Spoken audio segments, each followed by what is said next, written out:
Aloha mai kakou. Today is June 10th, 2026. It is 6 p.m. and we will begin. First up on our agenda, we have emergency responder monthly reports. We have HFD. HFD, you can come to the microphone to give your report. Thank you.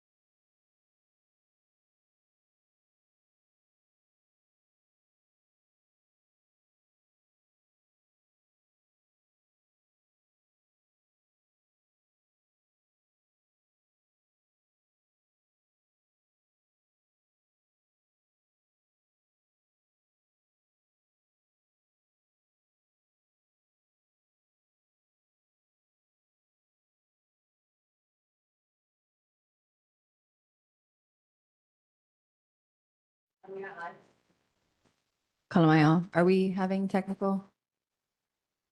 We're good? Okay. Sorry, go ahead. Build your hurricane supply, you need 14 days supply kit to include everything in your household with heat and supply for 2 weeks without utilities or access to outside supply. Check your insurance policy to determine what, if any, hurricane related damage is covered by a policy. Standard homeowner and rental insurance do not include hurricane flood damage or flood coverage. Get appropriate supplies to protect windows. Each beside real windows well in advance of the product. You can sign up at hnlalert.gov to get storm alerts. Thank you. Thank you so much. Board members online, does anybody have questions for Honolulu Fire Department? Seeing none. Community in person, anything for HFD? None. Community online, anything for HFD? Seeing none. Thank you so much for being with us tonight. Sure, I'll take it. Thank you.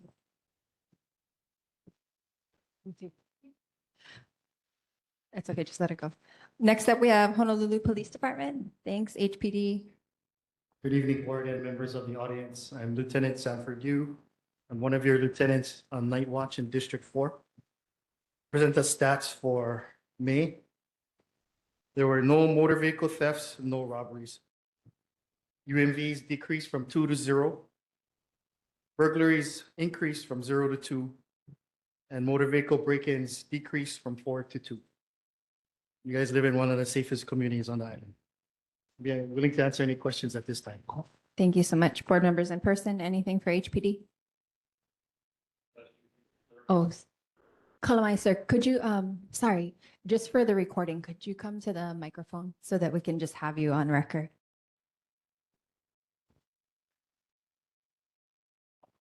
Will you be here after the meeting for a one-on-one about traffic and burnouts? I can. Thank you. Thank you so much. Sorry, first timer. No, it's okay. Thank you very much. Board members online, anything for HPD? Seeing none. Community in person, anyone else? Anything for HPD? Community online, anything for HPD? Seeing none. Thanks so much for taking time to be with us. Moving on in our agenda to filling of vacancies on the board. We have one vacancy that's been consistently open in Subdistrict 6. This is the area behind Temple Valley Shopping Center. So anyone back there in those townhomes back there, if you are interested in joining our board, please come down. If not, we will revisit at large seats again in July. Moving on in our agenda to city, state, and federal reports. First up, we have Mayor Rick Blangiardi's representative, Warren from DFM. Warren, are you online?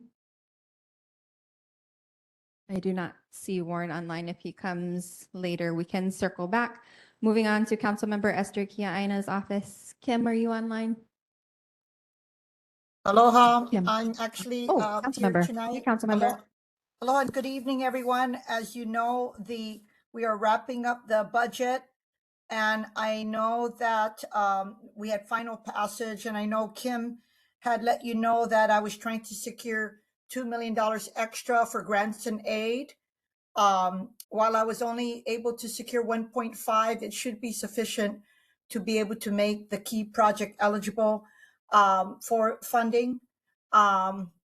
Of course, it would be dependent on final passage or signing into law by the mayor, and the Department of Community Services will let the key project know what's going on. One issue that I worked hard on has to do with the personnel for the Department of Emergency Management. They only have 16 personnel now. And during the first round, they got an additional 8. And during the last round, I fought for 5 more.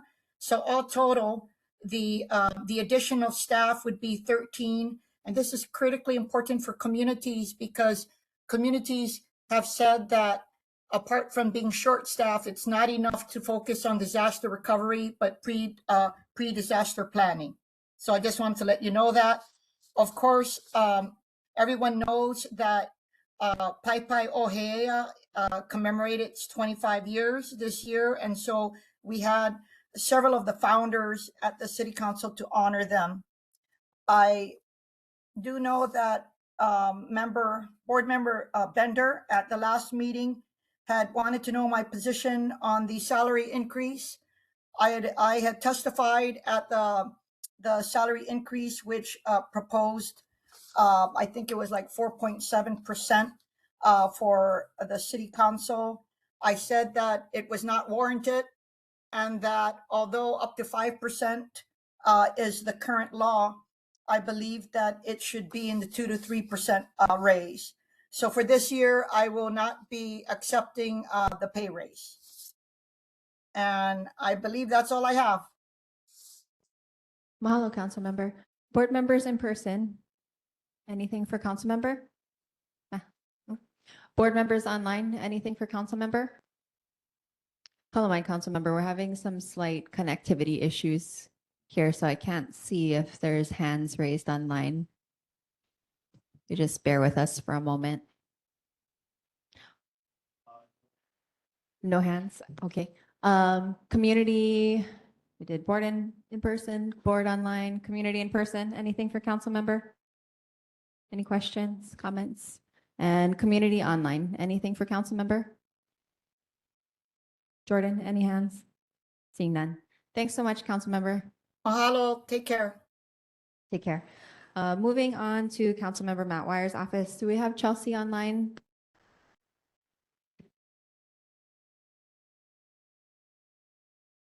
Okay, we'll circle back to Councilmember Matt Wire's office if they come later. Moving on to Board of Water Supply, Barry Usagawa. Barry, are you online with us? No. Moving on to Governor Josh Green's office, Jenna Siegel. Hi, Jenna. Thanks for coming. Thank you.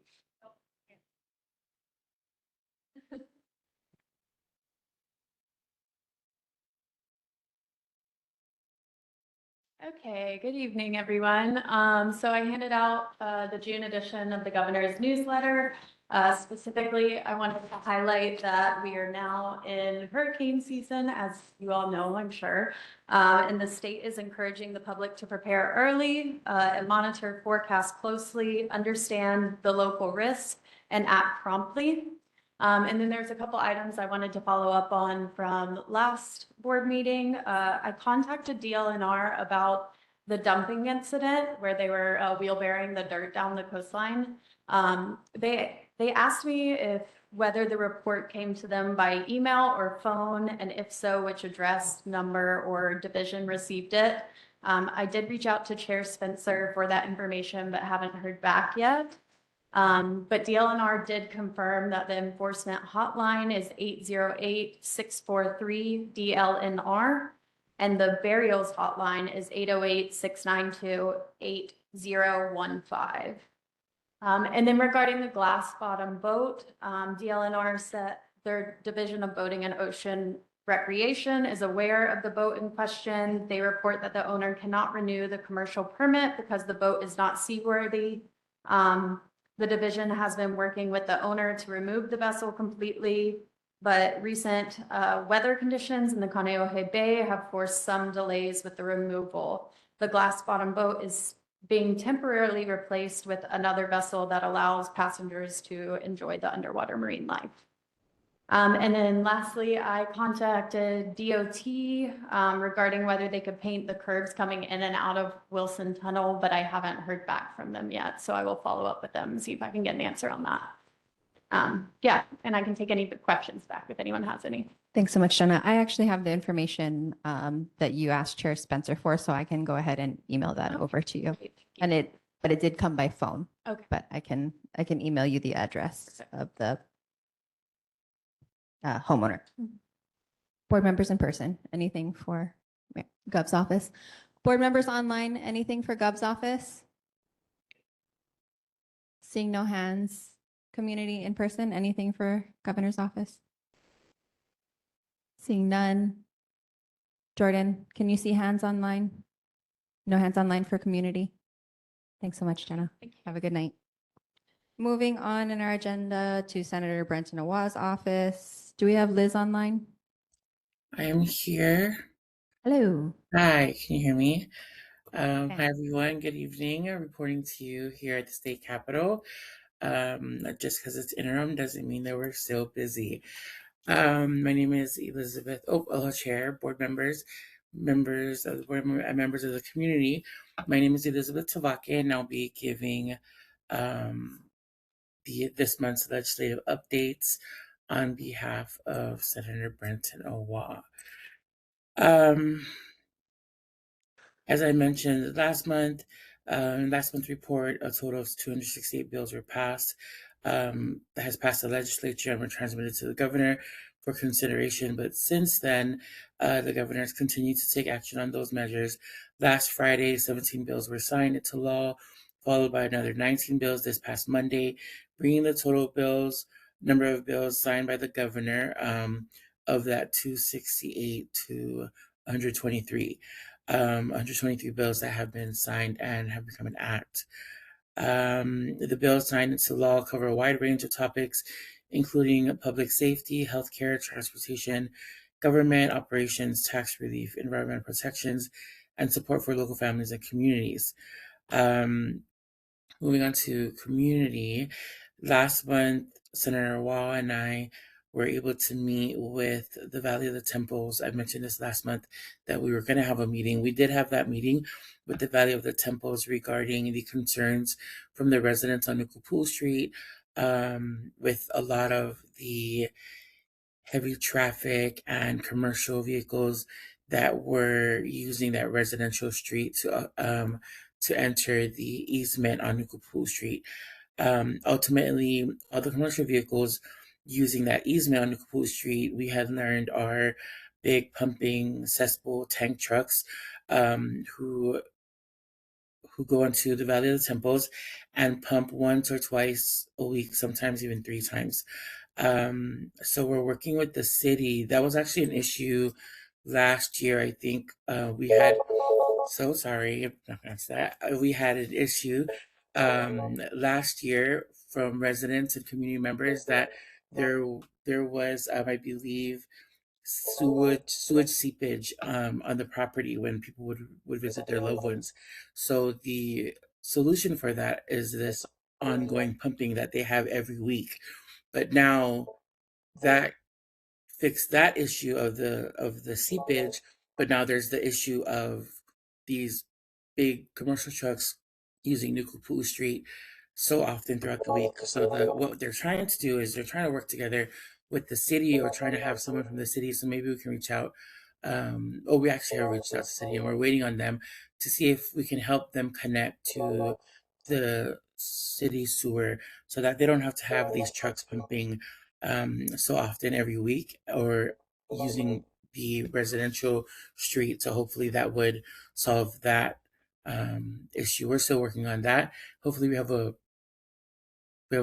better report next week Sunday specifically on that and just better news on that issue. Besides that, you'll continue to see Senator Wah on the side of the road working on the trees. And when you do see him, please feel free to stop by, share your concerns, ask questions. We call it tree time instead of tea time. It's a good time to just pull over and talk to him.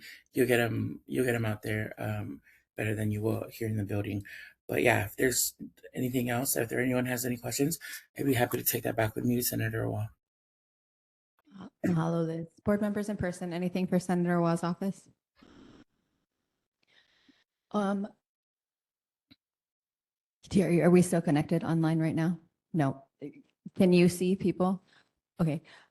Board members online, if you have anything for Senator Wah's office, go ahead and chime in. We're having technical difficulties. We're going to take a brief recess after this, but if you have something for Liz now, go ahead and you can unmute yourself. I can't see you. Okay, seeing none. Community in person, anything for Senator Wah's office? Community online, if you have anything, just go ahead and, okay. Thanks, Liz. You sound busy. Your phone didn't stop ringing that whole report, so we're going to let you go. Have a Okay. great night. Have a great evening. We're going to take a brief recess right now because we're having connectivity issues. So we're going to give it about 5 minutes. Thanks so much. We're in recess at 6:16. Oh, everyone that's here, feel free to help yourself to the snacks and things.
I can hear you and see you if that's helpful.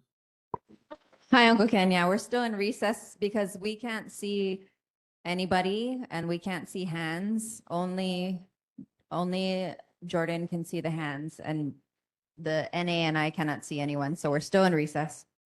Okay, well, I know I'm been up on. I'm just letting you know you came back. You were off, and now you came back on. So I'm just letting you know that I can hear you. I'm going to turn on my hand just for the benefit of seeing a hand. Yeah, if you want to just keep doing test maneuvers while we try to Yeah. get connected, that'd be good. Yeah, I'm testing.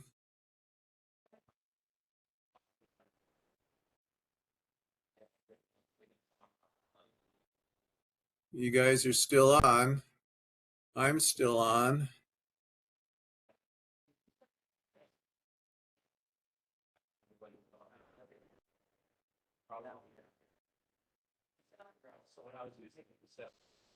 The video I have of the meeting is jerky.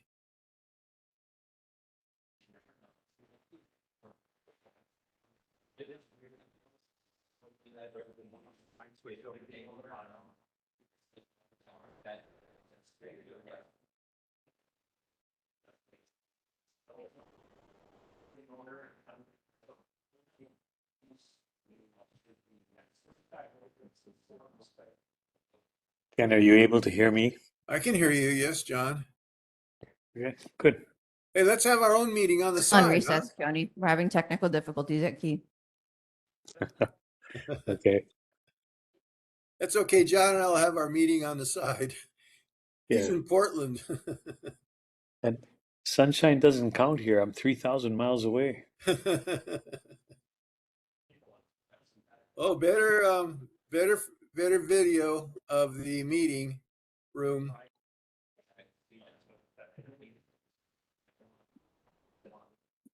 I still have my hand up. Oh, hey, John. There you are. Yeah, see, that's what you needed was a Shaka sign, and that'll get the sunshine over there. The sun is just going down.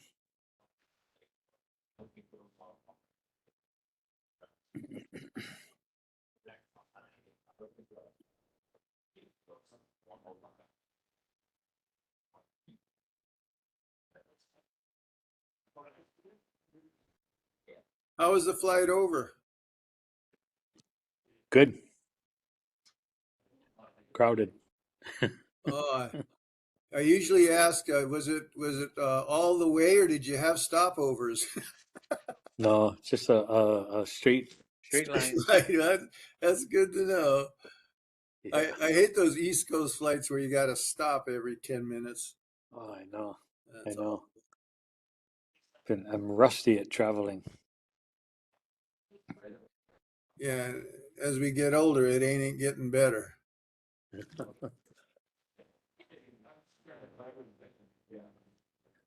Looks like they're loading us on the screen. Can you see the meeting room? No. Well, wait, hang on a second. It's one of the blocks, and I think you right click it, and you move it to the stage. Did I look at layout? Full screen. Screen Oh. view. No. I cannot see. Try stack, Oh, the wait. middle one of the three on the top. Oh, and then show active speaker in stage, and check that one. Let's see. I don't have full screen view. I disabled that one.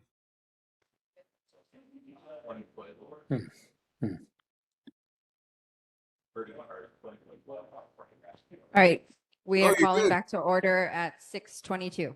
And it looks good. We're good online. You can see everything good online, Uncle Ken? Yeah, everything looks good.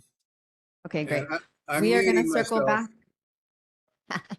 We're going to circle back in the agenda to Councilmember Matt Wire's office, Chelsea Gonzalez. Chelsea, you online?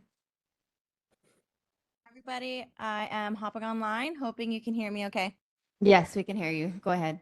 Alrighty. Aloha, everybody. I just wanted to share some quick updates with the budget season. So at the last full council, there was a budget that has passed. However, there was a lot of concerns over it. I understand Mayor has been pretty vocal about being adamant about vetoing the budget that was passed. So we're likely going to see it kicked back to the council, and we'll just be staying tuned to see what changes may occur at that time. But just letting you folks know, that's what happened at the last full council. With some of the follow-ups, I do apologize. I need a little more time with follow-up in regards to the uh, the bridge. I had flagged it and emailed. I appreciate the follow-up that I received via email and phone call. I had flagged it with Deputy Director and his team. I registered it when it first came in, and unfortunately, I haven't received a response. I know the departments have been working pretty hard post storms and all of that, but just asking for a little bit of time here. And I'm happy to take back any questions as well. Mahalo, Chelsea. Thanks for following up on Kahaluʻu Bridge. That's really important to the immediate community and to city infrastructure as well. Board Yep. members in person, anything for Councilmember Wyer's office? Board members online, anything for Councilmember Wyer's office? Chelsea, can you Uncle hear me? Ken? I can hear you. Go ahead, Uncle John. Okay. Yeah, thanks for the follow-up. I think that, in the last meeting, I brought up the need to set up a meeting between DTS and DOT, between state and county, regarding transportation and so on. So I just want to remind you of that. Some of us have talked about the idea of transportation and infrastructure meeting. Maybe, Ken, we can talk about that. Jesse, we can talk about the idea of setting up an actual meeting and a proper agenda. But what's going to be really important about such a meeting would be to try and get both state and county level DT transportation folks together at the same meeting, because so many of these things intersect. Even though Ahilama Bridge and so on would be at the county level, although it's private. Nonetheless, it's impacted with respect to movement of vehicles during emergencies and flooding and so on. So just want to remind you of that.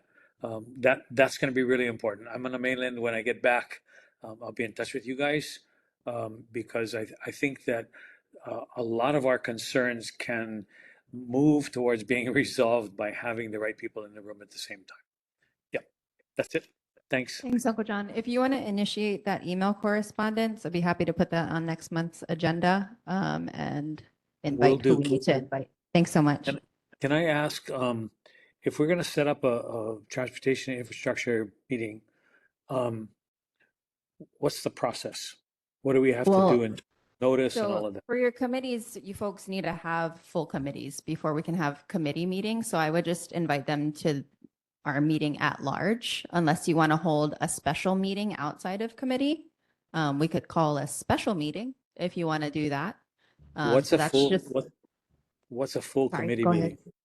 So like we have committees that Chair Spencer wanted us to first get with our committees before we moved forward in the larger meetings. So we have a committee on transportation and infrastructure. So that'd be like Uncle Ken and whoever Uncle Ken has curried onto his committee, meeting with those folks and then bringing, which we have.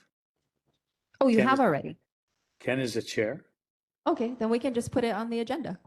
So you folks already have had these initial conversations and we can put it on the agenda for next month. Well, I think we need, administratively, I think what we need to do is make the context John's saying, with the understanding with you, the administration of the board, that we're going to have it in the meeting and it'll be short as it can be with the transportation issue. And it'll be city and state, and we'll get to the bottom of some of these issues, especially Kahaluʻu Bridge, which is ready to fall down. Hopefully it won't fall down until after the meeting. So I'm good with that. I don't anticipate that we have any large topics next month. Hopefully our weather holds and things stay mellow. If you feel like it's going to take us more than 35 to 40 minutes, though, I would suggest that we discuss doing like a special meeting, particularly for that. So we could have an overflow. Outside. We could have an overflow option should we get into the weeds. Okay, so if we do that, just reminding everybody that we lose NCO at 9 o'clock, right? So anything for the record after that, we have to keep our own record. So maybe we could have it at 8:30. Okay? If we had it at 8:30, it's gonna end, and we'd have an overflow meeting special. So you want me to call our regular board meeting a half hour early, Uncle Ken, and then have that half hour? No. Wait, We would have that part of our meeting, the DTS and DOT meeting at the end, so that if we do go past 9 o'clock, then we're going to have an overflow meeting Okay. scheduled for the Let's- following month or something like that. I'd I'm like to fine. suggest. I'm fine to add this to the agenda in whatever capacity, but maybe let's discuss the board logistics of how we're going to schedule it Yes. after the rest of these reports. Sound good? Yes, yes. Just real Okay. quick. I've looking at for example at the Kailua Neighborhood Board, they have a very similar committee on transportation and I think they call it Public Works. They have a whole separate meeting, a committee meeting, and I think aren't we just required to provide notice and an agenda Yes, of yes. such a So meeting? do you folks just want to have a committee meeting? You don't want to have it on the larger I- board's agenda? No, I think we could do a committee meeting, and I think we Okay. could just to get started and try Okay, so to you, in so the you course guys of just that need meeting. Well, to in the provide a course of that, week's notice. we need a week's notice. Okay, A so week's notice. I'll talk story with you directly about that, and I think what Yeah, would so you guys can just email NCO and CC me, and you guys can do that. You just have to publish your agenda, and you Yeah. have to have somebody keep the minutes, because NCO won't do that for committee meetings. Of course, yeah, and I think that would be more efficient because that way, I mean, it could be held any time of the day or into the evening, whatever, and That's fine. it would be more focused. And maybe what would be most important initially would be to talk about the various transportation infrastructure items that fine. we need to be talking about as a committee. Yeah. Okay. Yeah, so All right. that's actually the preference of Chair Spencer, which is why he was getting on us to establish committees in the first place. So then you can just report back to us after that, so it doesn't need to take up Gotcha. so much time in the board meeting. Okay, Sounds good. thanks so much. Okay. Anything All right. else, board members online for Councilmember Matt Wire's office? Seeing no hands. Community in person for Councilmember Matt Wire's office. Community online for Councilmember Matt Wire's office. Seeing none. Thanks so much, Chelsea.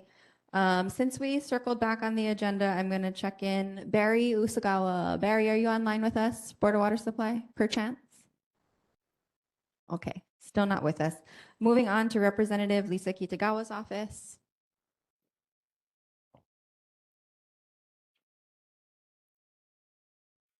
Seeing none, we will come back if they join us later. Moving on to Windward Community College, Chancellor Artis Eschenberg. Artis, are you online? Okay, we'll circle back there as well if necessary. Moving on to Kaneohe Bay Regional Council, Member Keone Machado. Nothing new to report at the moment. I'm still waiting to be sworn in. The process has been lagging this legislation. So as of right now, though, what I do know is we're still going through the Kaneohe Bay Master Plan to see what things need to come up next that we need to prioritize to look into further to make sure everything's working correctly. And that's pretty much it at the moment. Okay, thank you so much. Yep. Moving on to U.S. Congress Representative Jill Tokuta's office, Emily Natori. Do we have Emily online? Hi, Yes. Emily. Aloha, Chair and members of the board. Congresswoman recently introduced the Rural Hospital Revitalization Act, which would provide USDA-backed interest fee loans of up to 10 years to support the construction and renovation of rural hospitals. Another thing that she introduced was legislation to prohibit USPS's proposed rule to allow individuals to ship handguns through the postal service. And then lastly, she introduced a bipartisan resolution reaffirming the longstanding U.S. policy towards Taiwan. And then locally, when she was in the district, she went out to Pa'akea Road on the west side of Oahu with the Department of Transportation and the Navy to see what needs to be done to prevent future flooding in that area. She also went back to Waialua to check in with local businesses, visited farmers in Kahuku and Laie, and she will keep fighting for federal disaster assistance. And then she spent time on Kauai talking to the folks who benefit from Native Hawaiian education funding, which keeps some of the preschools and early kind of learning programs open. And then she also spoke with several HGEA retirees at a talk story about various issues. And she also heard about their concerns regarding VA disability benefits on Kauai. Sorry. All right. Happy to answer any questions. Mahalo, Emily. Board members in person, anything for Rep. Tokuta's office? Board members online, anything for Rep. Tokuta's office? Uncle John, anything? Go Yeah, ahead. Emily, a couple of things. One is that, our coastal zone management laws kind of begin at the federal level, and then come down to state coastal zone management, that's primarily handled by the Office of Planning and Sustainability, and then to county ordinances and so on. Especially after all of the Kona lows and the major flooding that we've seen and that I saw in the 60s, and can happen maybe just as intensely and maybe more frequently. I'm feeling really strongly that what we also need are riparian zone management laws. And so I'm wondering if your office at the congressional level could kind of research that a little bit, take a look at that, because especially in a place like Hawaii, we can see it very clearly from summit to breakers, the impacts of weather events and flooding and so on, that come charging through every ahupua'a. So, kind of following the lead, the template that coastal zone management laws have, but getting some federal direction on that. There must be other states that are doing something similar, but it's time for us to do that. I've been communicating a little bit with Representative Amy Peruso because she's intensely involved, and both her and Matt Wire with what happened with the Kona lows in Waialua. So, but anyway, that would be very, very helpful. So that was one thing. Let's see, the other thing. Okay, later on our agenda, we are talking about a bill. I don't have the agenda in front of me, but this is the bill at the council level relating to second homes and taxation. Jesse, what's the name of that? Number agenda item? 46. Yeah, The empty homes tax bill, number 46. yeah, and I was reading through some of the material, and one of the things that I saw was that there is an exemption being talked about for active military. And I'm thinking that's exactly what we're competing with in neighborhoods like ours. Residents here, local residents, are competing with military who have the funding to be able to rent houses. So I kind of asked, so what is the level of military tenancy in our area? We need to know that. We need to know just what we're up against, because maybe that exemption should not exist. And we can talk about this later on the agenda, but maybe from the congressional level, we can get that information. And yeah, so that would be helpful. I appreciate it. Sorry to throw a lot at you. No, thank you very much. I took some notes and we'll get back to you. Sounds good. Give me a call if you need to. Yep, thanks. Any other board members online? For Emily? Seeing none. Community in person for Rep. Tokuta's office? Community online for Rep. Tokuta's office? Seeing none. Thanks so much, Emily. Moving on in our agenda, we have Kaneohe Marine Corps Base. Hi. Supposed to be Auntie Christie, but Auntie Christie is not here.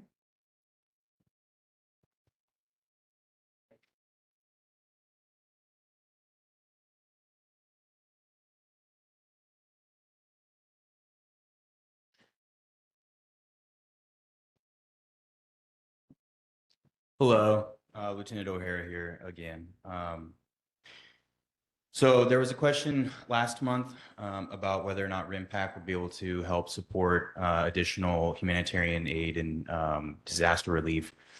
So for the RIMPAC exercise, that doesn't fall within the scope of the exercise itself. And the international regional partners that are coming aren't coming prepared for that kind of support. However, the procedures and assets in place to help with that still remain. So if necessary, we're still here to support how we can. On the impact note, that is starting later this month. So there are going to be, additional exercises going on throughout the island, as well as at Kaneohe Bay. And then what I just handed out, it's a flyer for public comment period on our storm water management plan. And that's going to go live on June 24th with the Clean Water Branch website. There's some flyers over on the table as well. So please socialize that. The period ends July 24th.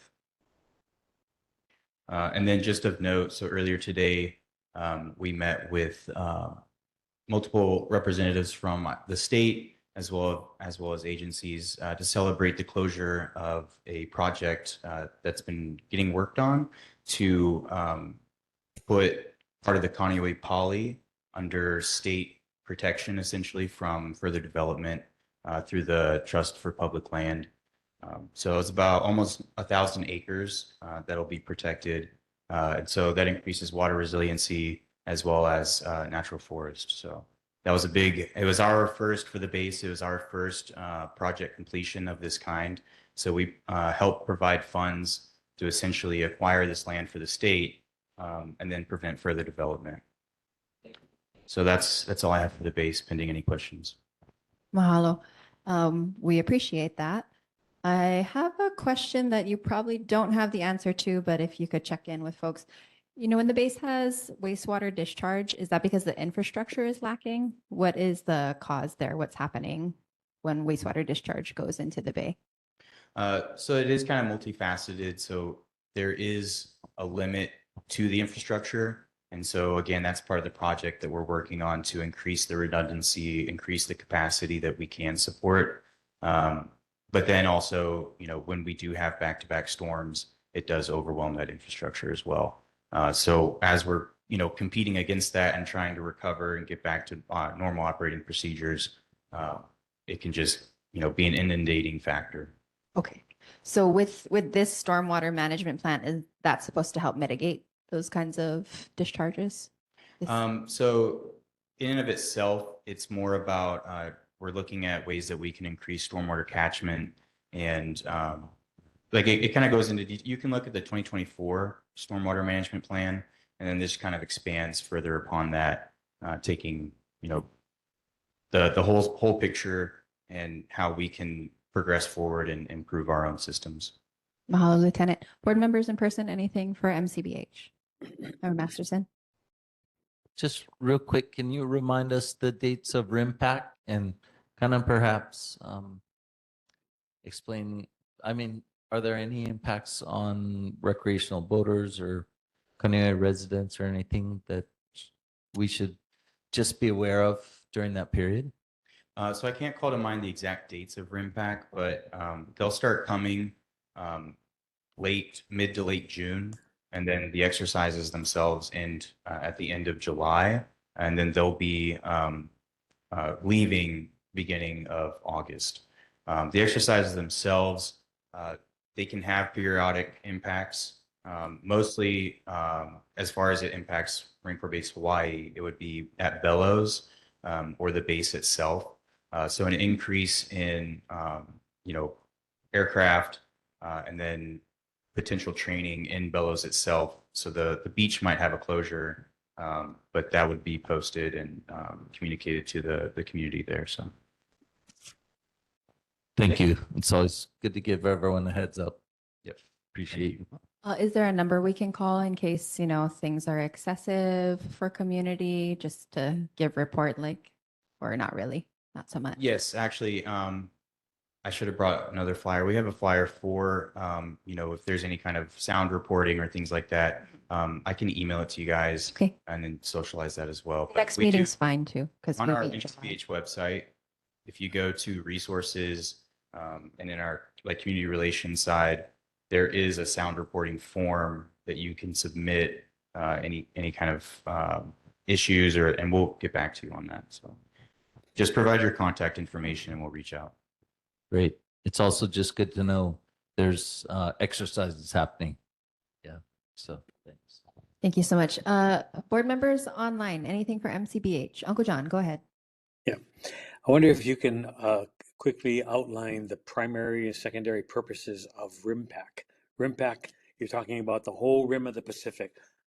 What countries will be involved? What's the purpose?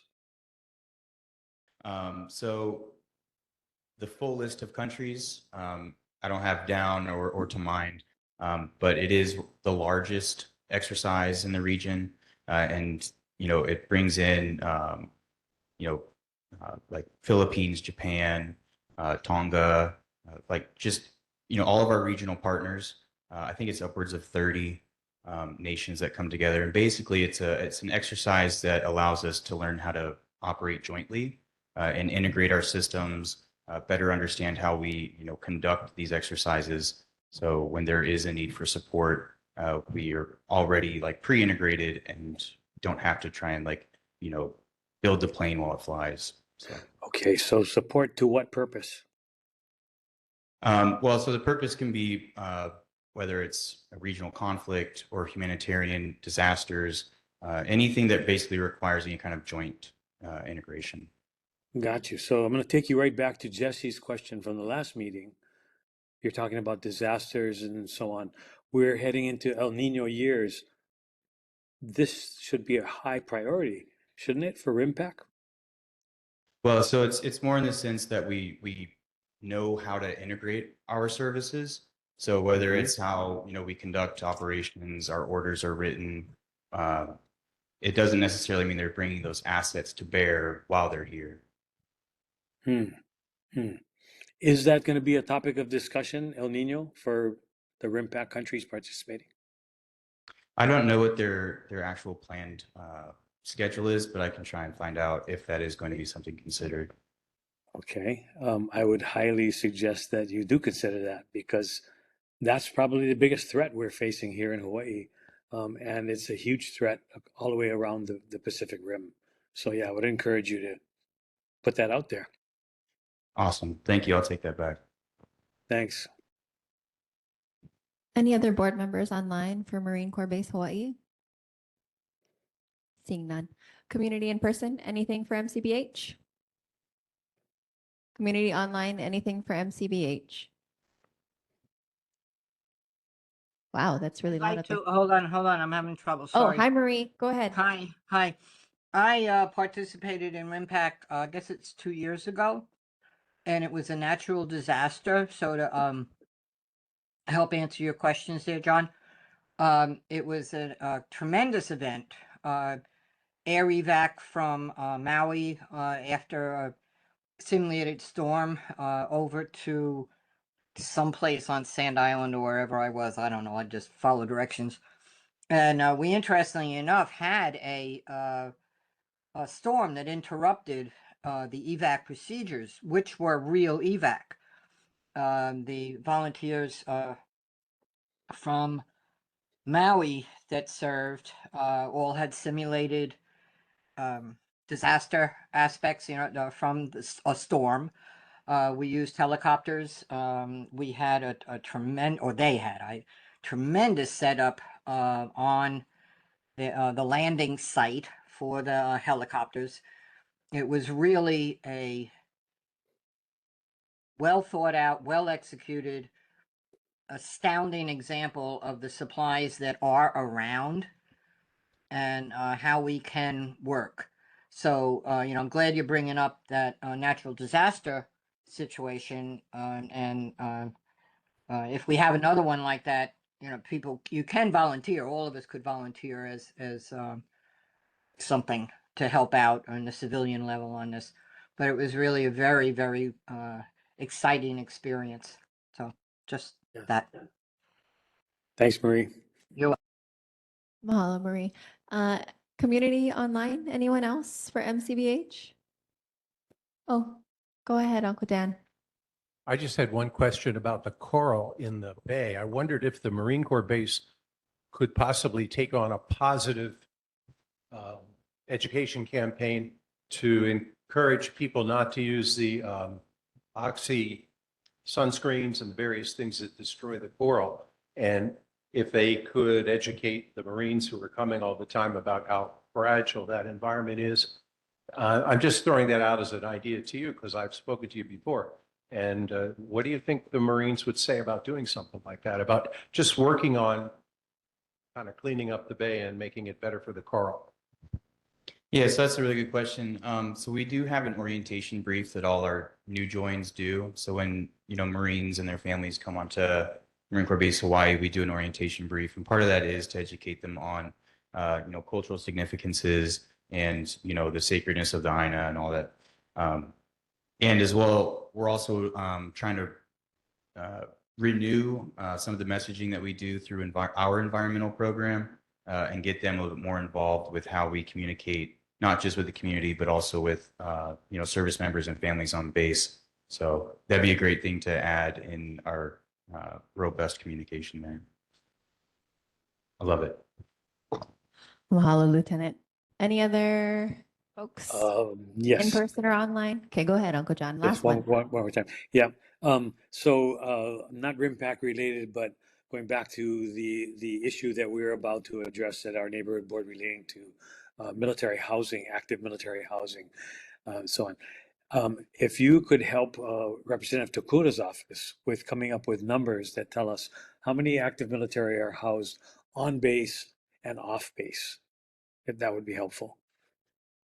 Yeah, we could definitely help with that. Okay, thanks. All right, if there's no one else, I'm going to move on in the agenda. Thanks so much, Lieutenant. I appreciate you being here again. Okay, we're moving on to community topics. We have Kahaluʻu Ranch with the 2025 impact report. Kiana Washington, are you online? Okay, if they come, we will circle back. Moving on to evictions and proposed party pavilion at Laos Village, 47-649 Lamaʻula Road. So far we've only had some hearsay reports from community. Is there anyone here that would like to testify on behalf? You can come to the microphone.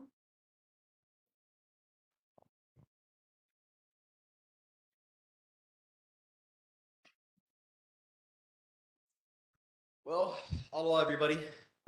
First off, we wanted to thank the Kahaluʻu board for having us. Me and my wife are actually the new owners of what is formerly known as Lau Village, and we would like to introduce it now as Manaya Kalani Place. So a little bit about myself. I'm born and raised here in Ko'olaupoko. Me and my wife, Lehua, we currently reside in Kaneohe. I'm a 2015 Hakipu graduate. I am also a Halau Holomoana, which is Kaneohe Voyaging Academy's voyaging program that I went through in high school. I sit on the Paipai Oheia board, and like I said, my name is Kona Fairbairn. We wanted to introduce ourselves to the community and kind of put our names out there that local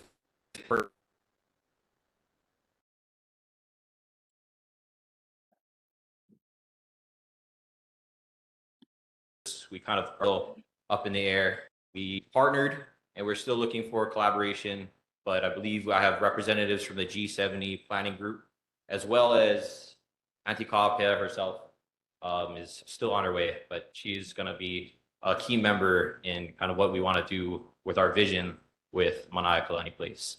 So the eviction part, I'm not too sure how that part came about. When we purchased the property, it was purchased vacant. So the prior owners, the Laos, gave it to us empty. So that was part of the arrangement there. And then we don't have exactly a village or what was it on the agenda, the pavilion. Our goals and intentions, I would say, are to allow Kaneohe a more permanent home. Being a graduate from there, they kind of helped me steer onto my career, which I work in the maritime industry. So that's why I wasn't able to join you guys earlier. I work on a really unique schedule, 3 weeks on the ship and 3 weeks home. So I finally got an opportunity to be here to introduce ourselves, introduce our family, and kind of just say like, hey, local family owns it, and we plan to kind of keep it Aina based. We have lots of farming dreams we want to kind of do on the property. My wife makes an incredible gnocchi line, so we're trying to make like a ulu gnocchi. So stand by food land. But yeah, Okay, mahalo.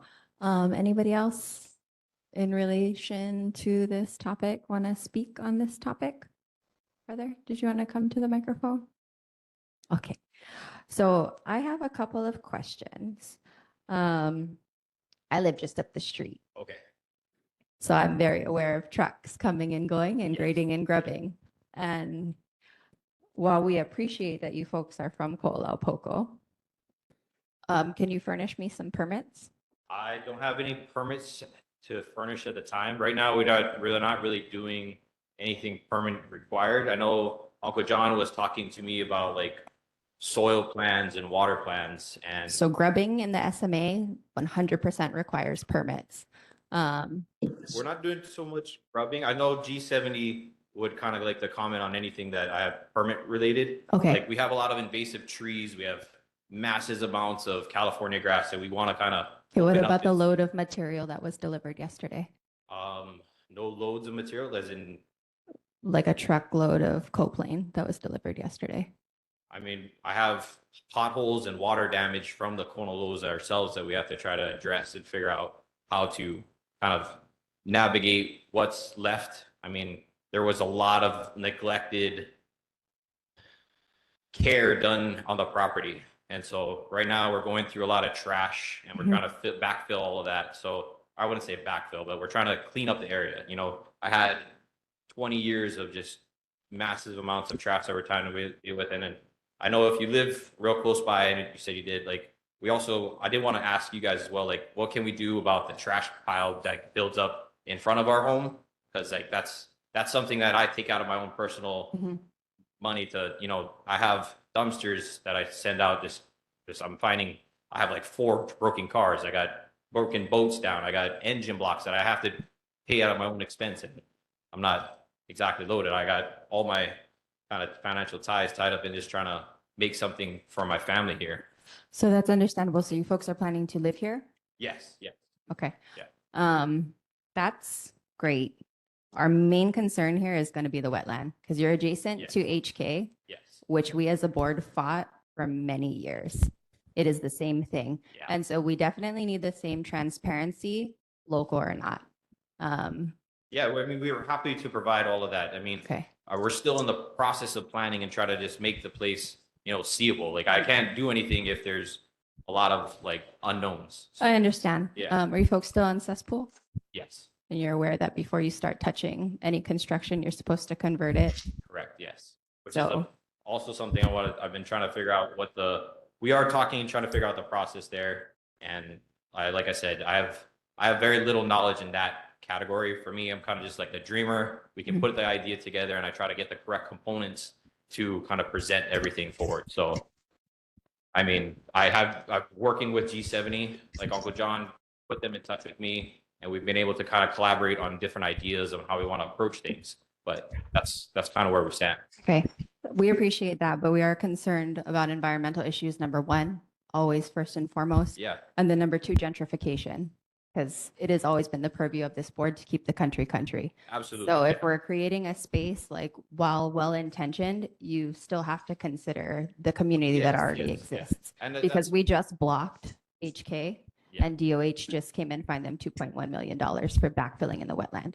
So these are things that maybe you're not quite ma to, Okay. and that's okay. It's a learning curve. Absolutely. But Yeah. these are the kinds of like open So, forum discussions To we be have clear, to have. we have no intention on developing, changing it, or like overall, like we're not going to try to subdivide it and turn it into a massive home plant. Like, and I can build 50 homes and try to make a skyscraper. No, it's just we're going to keep what's there and we're going to utilize the agriculture aspect to the fullest as we can. Like right now, there's this, like you've seen the place growing up. There's got massive trees that are just building up. I know our neighbors are very thankful. Like we're trying to like work with them and try to clean up our portion of the community. And I'm trying to start making outreach and make the right connections. And So the existing 10 homes will remain as is and just updated, absolutely renovated. We're not changing We're not- specs. We're not changing we're not any of those adding items. bedrooms. We're not adding bathrooms. We're just keeping everything as is. We're trying to keep it, restore it, and make it safe and livable. Because I know part of the agenda that was talked about last time was like, where's the old tenants? How can we comment on what the living conditions were? And I mean, honestly, it wasn't good. Like from the amount of trash that I pulled out alone, it wasn't good. And then as well as the other, I mean, the homes themselves, they had high damages to them. They weren't safe. The previous tenants didn't exactly line up the gray waters correctly. Like there was a lot of things that were probably not allowed that they did allow for a long time. So we're trying to go through it the right way. And right now I'm just trying to build the pieces so that way I can do it the right way. Okay, so what I'd like to see is like a full presentation at some point, if you folks can get that together, or G70 can get it together. Yeah, that'd be, oh, go ahead. Dalton. Yeah, Hi, aloha, Dalton. Hi. aloha mai kako. Dalton Aloha. Keanu Beaupre with G70.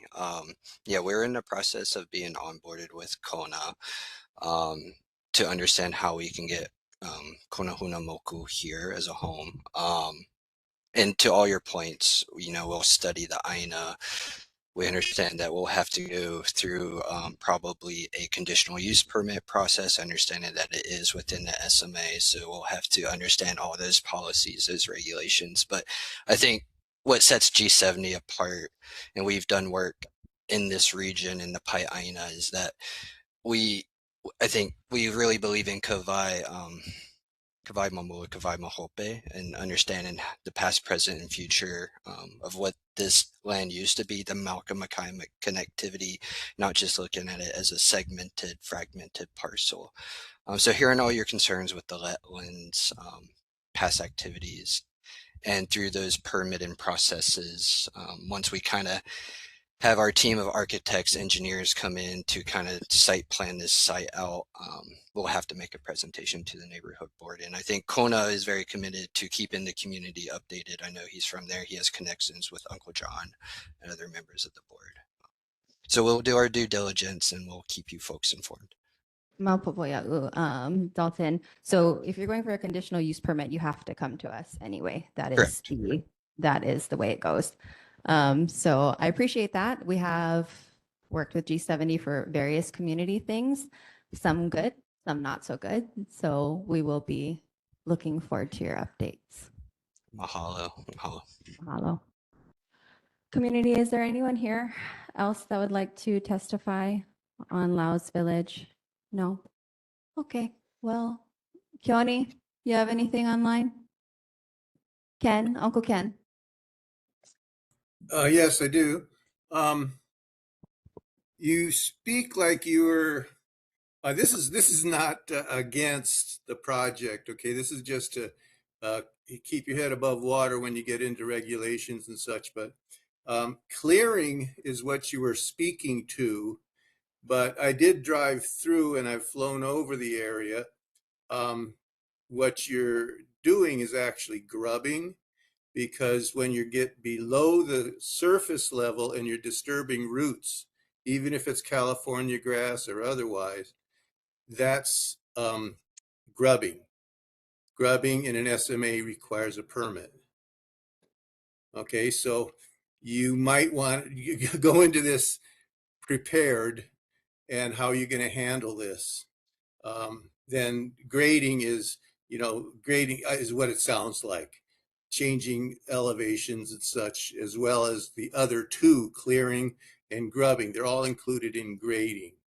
So just to give you a heads up, what you're dealing with, and we do pay attention, not because we don't like you, but we want to make sure everything is being done properly. So anyway, thank you. Mahalo for that, Uncle Ken. Anybody else online have anything to add Yeah. to the Laos Village situation? Uncle John, go ahead. Yeah. Yeah, I've heard my name a number of times here tonight. My first name is Uncle. No, and I appreciate that, Kona. I'm really pleased to see you here. I'm really pleased to see Dalton folks here with G70. The conversations that I've been thinking about this property pretty much all of my adult life. I saw all of the floodplain from, throughout Kahaluʻu, Waiheʻe, underwater in the 60s. Hygienic store 5 feet deep, in the water. We know what can happen here. This can very easily be like Waialua. And so how we handle the floodplain, how we handle former lo'i lands, wetlands, and nearshore waters and so on is really, really critical. I'm going to say I'm a little bit delighted to see somebody who coming along who I feel like is sensitive to those kinds of concerns, especially so because he's jumping on a double Hawaii and going out into the bay that is going to receive all of what we do on the land. That's critical. I'm very concerned about precedent in this area. I think the precedent over the past many decades has been terrible, to be honest, putting in all kinds of housing and cesspools and things that don't work in a floodplain. Shouldn't we have inserted ourselves into harm's way over these many years. I like to think that maybe we can reverse that trend. Ka'alaia by itself, as in Ahupua'a, especially, has never really had any master planning, but it has a very rich history of lo'i and kalo production and so on.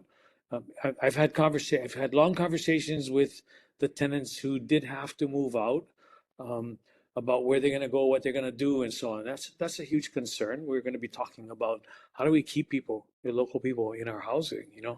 At the same time, I've had conversations with Kona and with Bonnie Kahapea as well.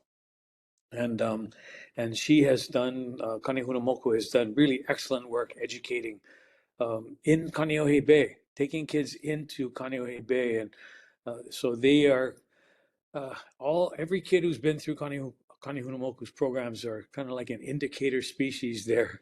They're going to tell us the quality of water that we're all swimming in or crabbing in or whatever. So this is a really important project to me. I have suggested, Kona, and Rick Towell couldn't make the meeting this evening, but I have suggested to you and will suggest again and to you and to Dalton that I think it's really important because you're on ag land to become a cooperator, which is the term that comes into play when you start to work with the soil and water conservation districts. And that means you're kind of on your way to doing a conservation plan, and a conservation plan is going to help us as a community, as a neighborhood board, to be more comfortable with what your plans are with respect to agriculture. You mentioned to me the day before I headed off to the mainland that there's a spring on site. Great, and that you're planting lo'i over there. That's excellent. We need this. So I'm hoping that this is the very beginning of what can be a really forward-thinking, environmentally, culturally appropriate use of property. And while we're all doing that, let's be very aware of what the plans are for the balance of Ka'alaia, which is largely owned by the Wongs. Very, long time extended family like the Laos as well, but also struggling with how they either hold on to the land or dispose of it or sell it or whatever. We're very concerned. So anyway, just wanted to put that out there. This is the beginning of the conversation. Let's stay in close touch. I would echo what others have said. The place has been, over these many years, trashed. I've seen all of the glass, the bottles, the engine blocks, everything like you described. We've kind of destroyed this area in so many ways. Let's clean it up. Let's work together. I think we are a resource-rich community. I think there are funding sources that can help us. And let's make this a partnership that will make for much better Ahupua'a stewardship. And I'll stop there because I could go on for another 3 hours. Mahalo. Mahalo, Uncle John. So just to echo what Uncle John is saying, we're going to be neighbors. Yes.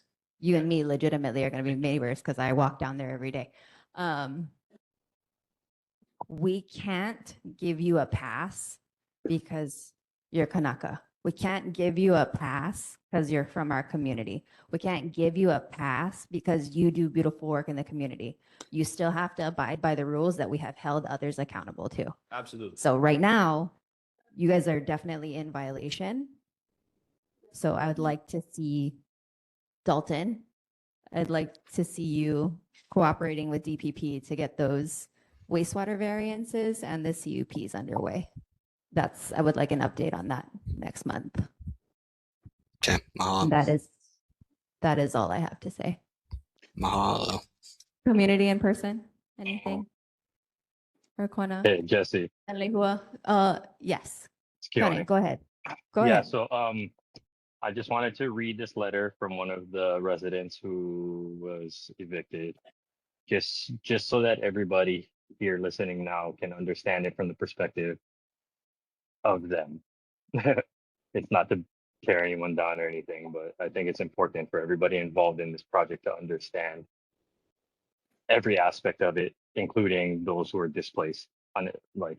So my name is Bryce Keone Fernandez, and I currently live in Berkeley, California. I'm writing to you regarding to the property that is for sale in Kahaluʻu. The address of the property is 47-649 La Moula Road, Kaneohe, Hawaii, 96744. My ohana has been living there since 1968. I grew up there as well. I've been on Oahu since February 16th, helping my mother pack her entire life up in order to move out of a place that is significant to not only her and my ohana, but other ohana that have lived on this property for generations along with us. I've witnessed my ohana and my neighbors go through absolute turmoil in this process, some of them expressing suicidal thoughts. All of this, the buyer's dream laced with the intent of giving back, is also creating nightmares for kupuna and families due to displacement. And then he listed a bunch of questions which have pretty much been answered before reading this.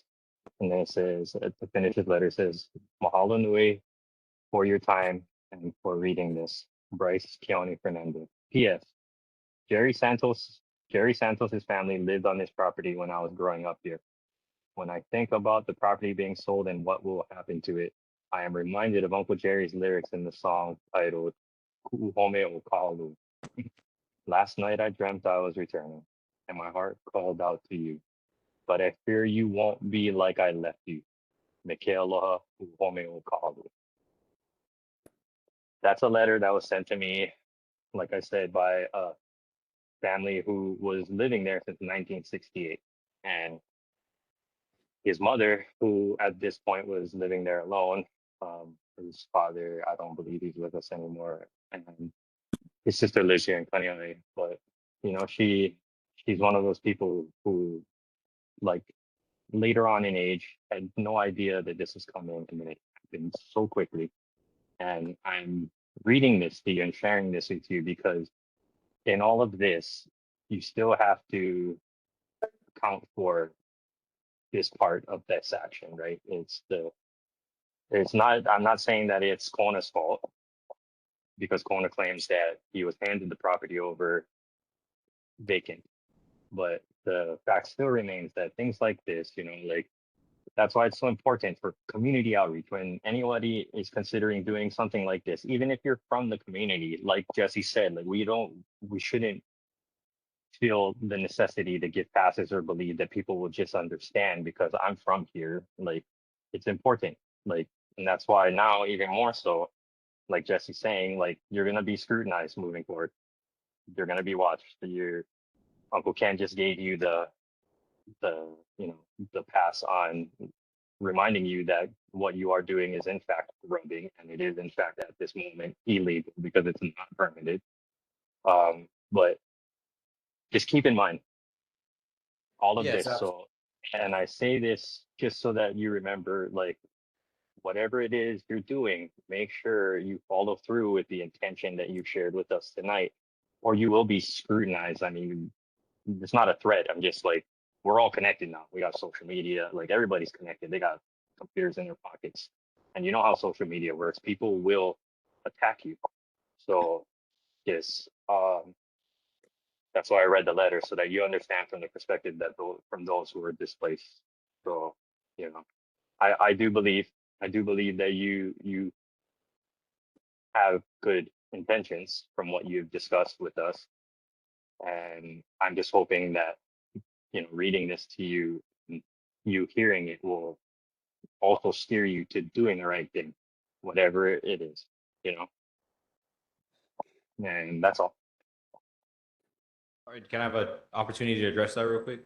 Like, Yeah, yeah. Go ahead. Thank you, thank you. So no, I mean, I appreciate you reading the letter, and to me, yes, there's a lot of different options that are going through our mind of what we can do and what we want to do. Personally, me and Lehua, we want to put locals back in. That's the goal forward. Obviously, from what the things were where we took over the property and what the conditions of the homes were, we have to go through the correct procedure to get them up to a safer and better standard. Like you said, there's cesspool stuff, there's roof things, and you living there and kind of understanding the place, there was a lot of work that was neglected. So we're going through the process and trying to bring it back. And so our goal and intention, and I've shared this with Uncle John, I've shared this with other community members that I've had the opportunity to meet and to speak to, was like, yes, our goal, first and foremost, we're going to try to put locals back into the homes. That is absolutely the first goal. Second goal is making a home for Kahaluʻu Moku, so that way we can have more of that cultural aspect and that personal touch for myself, because Kahaluʻu Moku, right down the road, me growing up there and with them, is like they gave me the path that set me out where I'm up. They gave me the path to set me up where I am today. So with doing that, I'm trying to give them a home back, and it's more of a full circle kind of thing. And so yes, absolutely, like it's a hard thing to do here in Hawaii, because if you're buying a place, you're moving somebody out if it's renting. And I want to point out the fact that there were 4 other buyers and the Laos chose me. So in the other buyer situation was, first John Morgan, he was going to try to buy the acreage. Second, there was a Tongan church that was trying to buy it and convert the whole land over into a church. And then third was a Chinese investor, which we all know what they're going to try to do. They're going to buy it, flip it, build it up, and try to have it rezoned. And I understand that Kahaluʻu is a tight woven community, and our goal is to be part of the community. We're not trying to change things. We're not trying to make $1 million a year. We have plans to do agricultural things. We have plans to do the cultural thing, and we want to put locals back in and try to help people out in that regard. Like that's our personal goal and intention. So I'll gladly back that up, and I hope in the next meetings I can show progress in that regard. So I'm asking, like, yes, I'm local, but I'm also an outsider to the community. Just because I grew up in Kahaluʻu district, just because I sailed here and I've been here, I understand that I displaced people when we purchased it, and I'm very sorry for that. And I understand, like, it's hard. It's a catch-22 for me, Like now I have something I can pass down to my kids. I got 2 boys that I have an opportunity to have us stay here as well. Because other than that, like, we're not really posed with the same options that everybody else are. So we understand. And again, like, I'd like you to reach out to them to let them know that I'm sorry. And when the homes are available, I'll gladly reach out and say, like, hey, this is what we've done. This is where it's at now. Please, if you would like to come back, we'd open you with open arms. That'd be the goal. Like, I'm sorry that they had to move out of state for that case. So that is, yeah. Thank you. If you don't mind. So I understand. So this is hard because it is private land ownership, right? Yes. But you're in the SMA. Yes. So that's wherein lies a lot of these issues. I understand what the condition of the homes were in, and that they do need rehab. However, we all have to play by the rules. Amen. I've been waiting for my permit for my house for coming up on a year. So I need you guys to Dalton's here. I know, like, we talked about it. I don't want to beat a dead horse, but this is the viewpoint that we're coming from. Right. So Understood. okay. All right. Anybody else? That was a long one. Thank you guys so much for coming. Thank you. Yeah, mahalo. Okay, moving on in our agenda to residents and community concerns, aside from anything we have just discussed.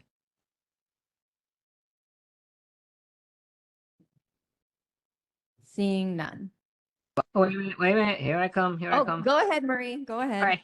I just wanted to ask, we had the fair back in May at Wynwood Mall, and I had flyers, handouts about Kaneohe Neighborhood Board and Kailua Neighborhood Board, but I didn't have anything for us. And I'm wondering if, I don't know, is it the administration peoples that put something together? About like when you guys meet and where you meet and what you stand for and all that kind of stuff, and you can make a bunch of handouts. Sorry, Marie. No, it's usually just falls to me. And Maycember. It was very busy. I apologize that I wasn't able to attend. No, that's okay about not being there, just as long as there's some kind of, I mean, it's not, I mean, I'm not gonna, it's not, but just that there's some kind of handout or something that I could give for us. If you want to send it to me, Halia can put it on the neighborhood board's send- social media. What do you mean? Send it what? You gotta make up If you something for wanna- yourselves. Oh, you want me to make it? No, I don't want you to make it. I thought the commission would make stuff for their boards. do I that? don't know who puts it. She's asking for like a information sheet so folks know who we are in emergency situations with the Or just, NCO. no, just general, when you meet. Yeah, it's all on the website, but we can make a Canva and we can post it up and I can send it to you. Okay, and then Yeah. I'll print. All right, I got a little budget. I'll print it up. So when I go out, like I like to, hand out our stuff. No Yeah, offense. and then Connie I can or see Con- once we draft it, Halia and I can draft it. After we get NCO's approval, if they can print us copies, I can drop it off to you. All right, and they have templates, I'm sure, from Kailua and Kaneohe, so Okay. shouldn't be a big deal. Mahalo. Yeah, thanks, Marie. Anybody else with community concerns in person or online? Aloha, everyone. My name is Zoe, and I'm from the Military and Community Relations Office with the state. We're also known as MACRO for short, but just wanted to come here and share with you all a series we're doing called Community Conversations. And basically, I have kind of a survey style version of it accessible for you today here. But basically, we're just looking for input from the community on military training and land that's used for that. It's obviously a really big discussion right now, and it's very important to the state, to us, our office, to get as much input as possible. So far, we've interviewed unions, business groups, Native Hawaiian groups, nonprofits, and it's been really interesting just hearing a variety of perspectives and some really actionable ideas that people are coming up with. So I'm happy to also, if you know of a group maybe that would be interested in meeting, these typically they've been about 5 to 10 people. So if that's something you would be interested in, I'm happy to connect with you. I have more information on that as well. So thank you so much. Thank you so much. If anyone, go ahead, Uncle Dan. Yeah. Sorry, Uncle John. I'm going with Uncle Dan, and then I'll go to online. It's not clear to me what you just asked us to do. What do you want us to do as a board?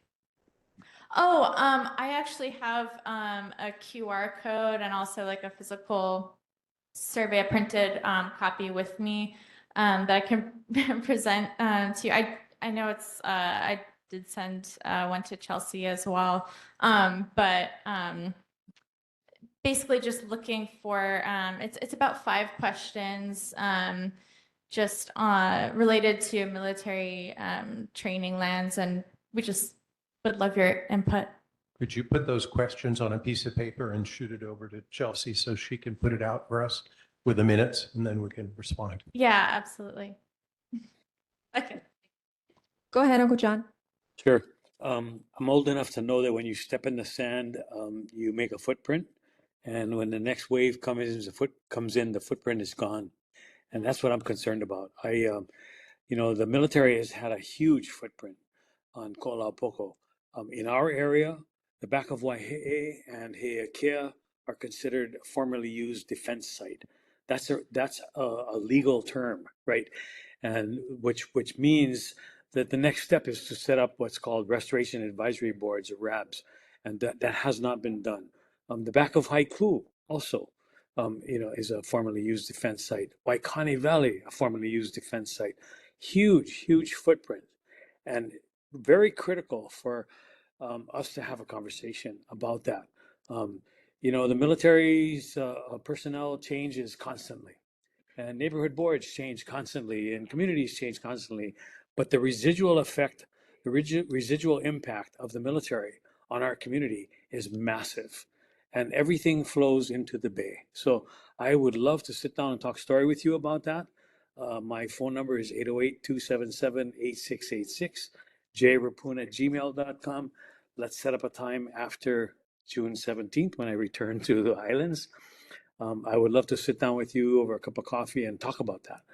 We can't let that footprint disappear. We need to acknowledge it, and we need to embrace the fact that we live within the impacts of that. Mahalo. Thank you, Uncle John. Thanks. I'm happy Uncle to get in touch with you. Likewise. Sounds good. Ian, you have something? You can go ahead, Ian. You have something? No, just that, yes, people like us do have long standing relationships and can support some of those efforts in right actions in the future. Love to talk story about them. Sounds great. Mahalo. Thank you, sir. Any other board members online? Seeing none. Community in person? Community online? Seeing none. Thank you so much. Moving on in our agenda, is there anybody else that has residents or community concerns? Anything at all? Oh, go ahead to the microphone.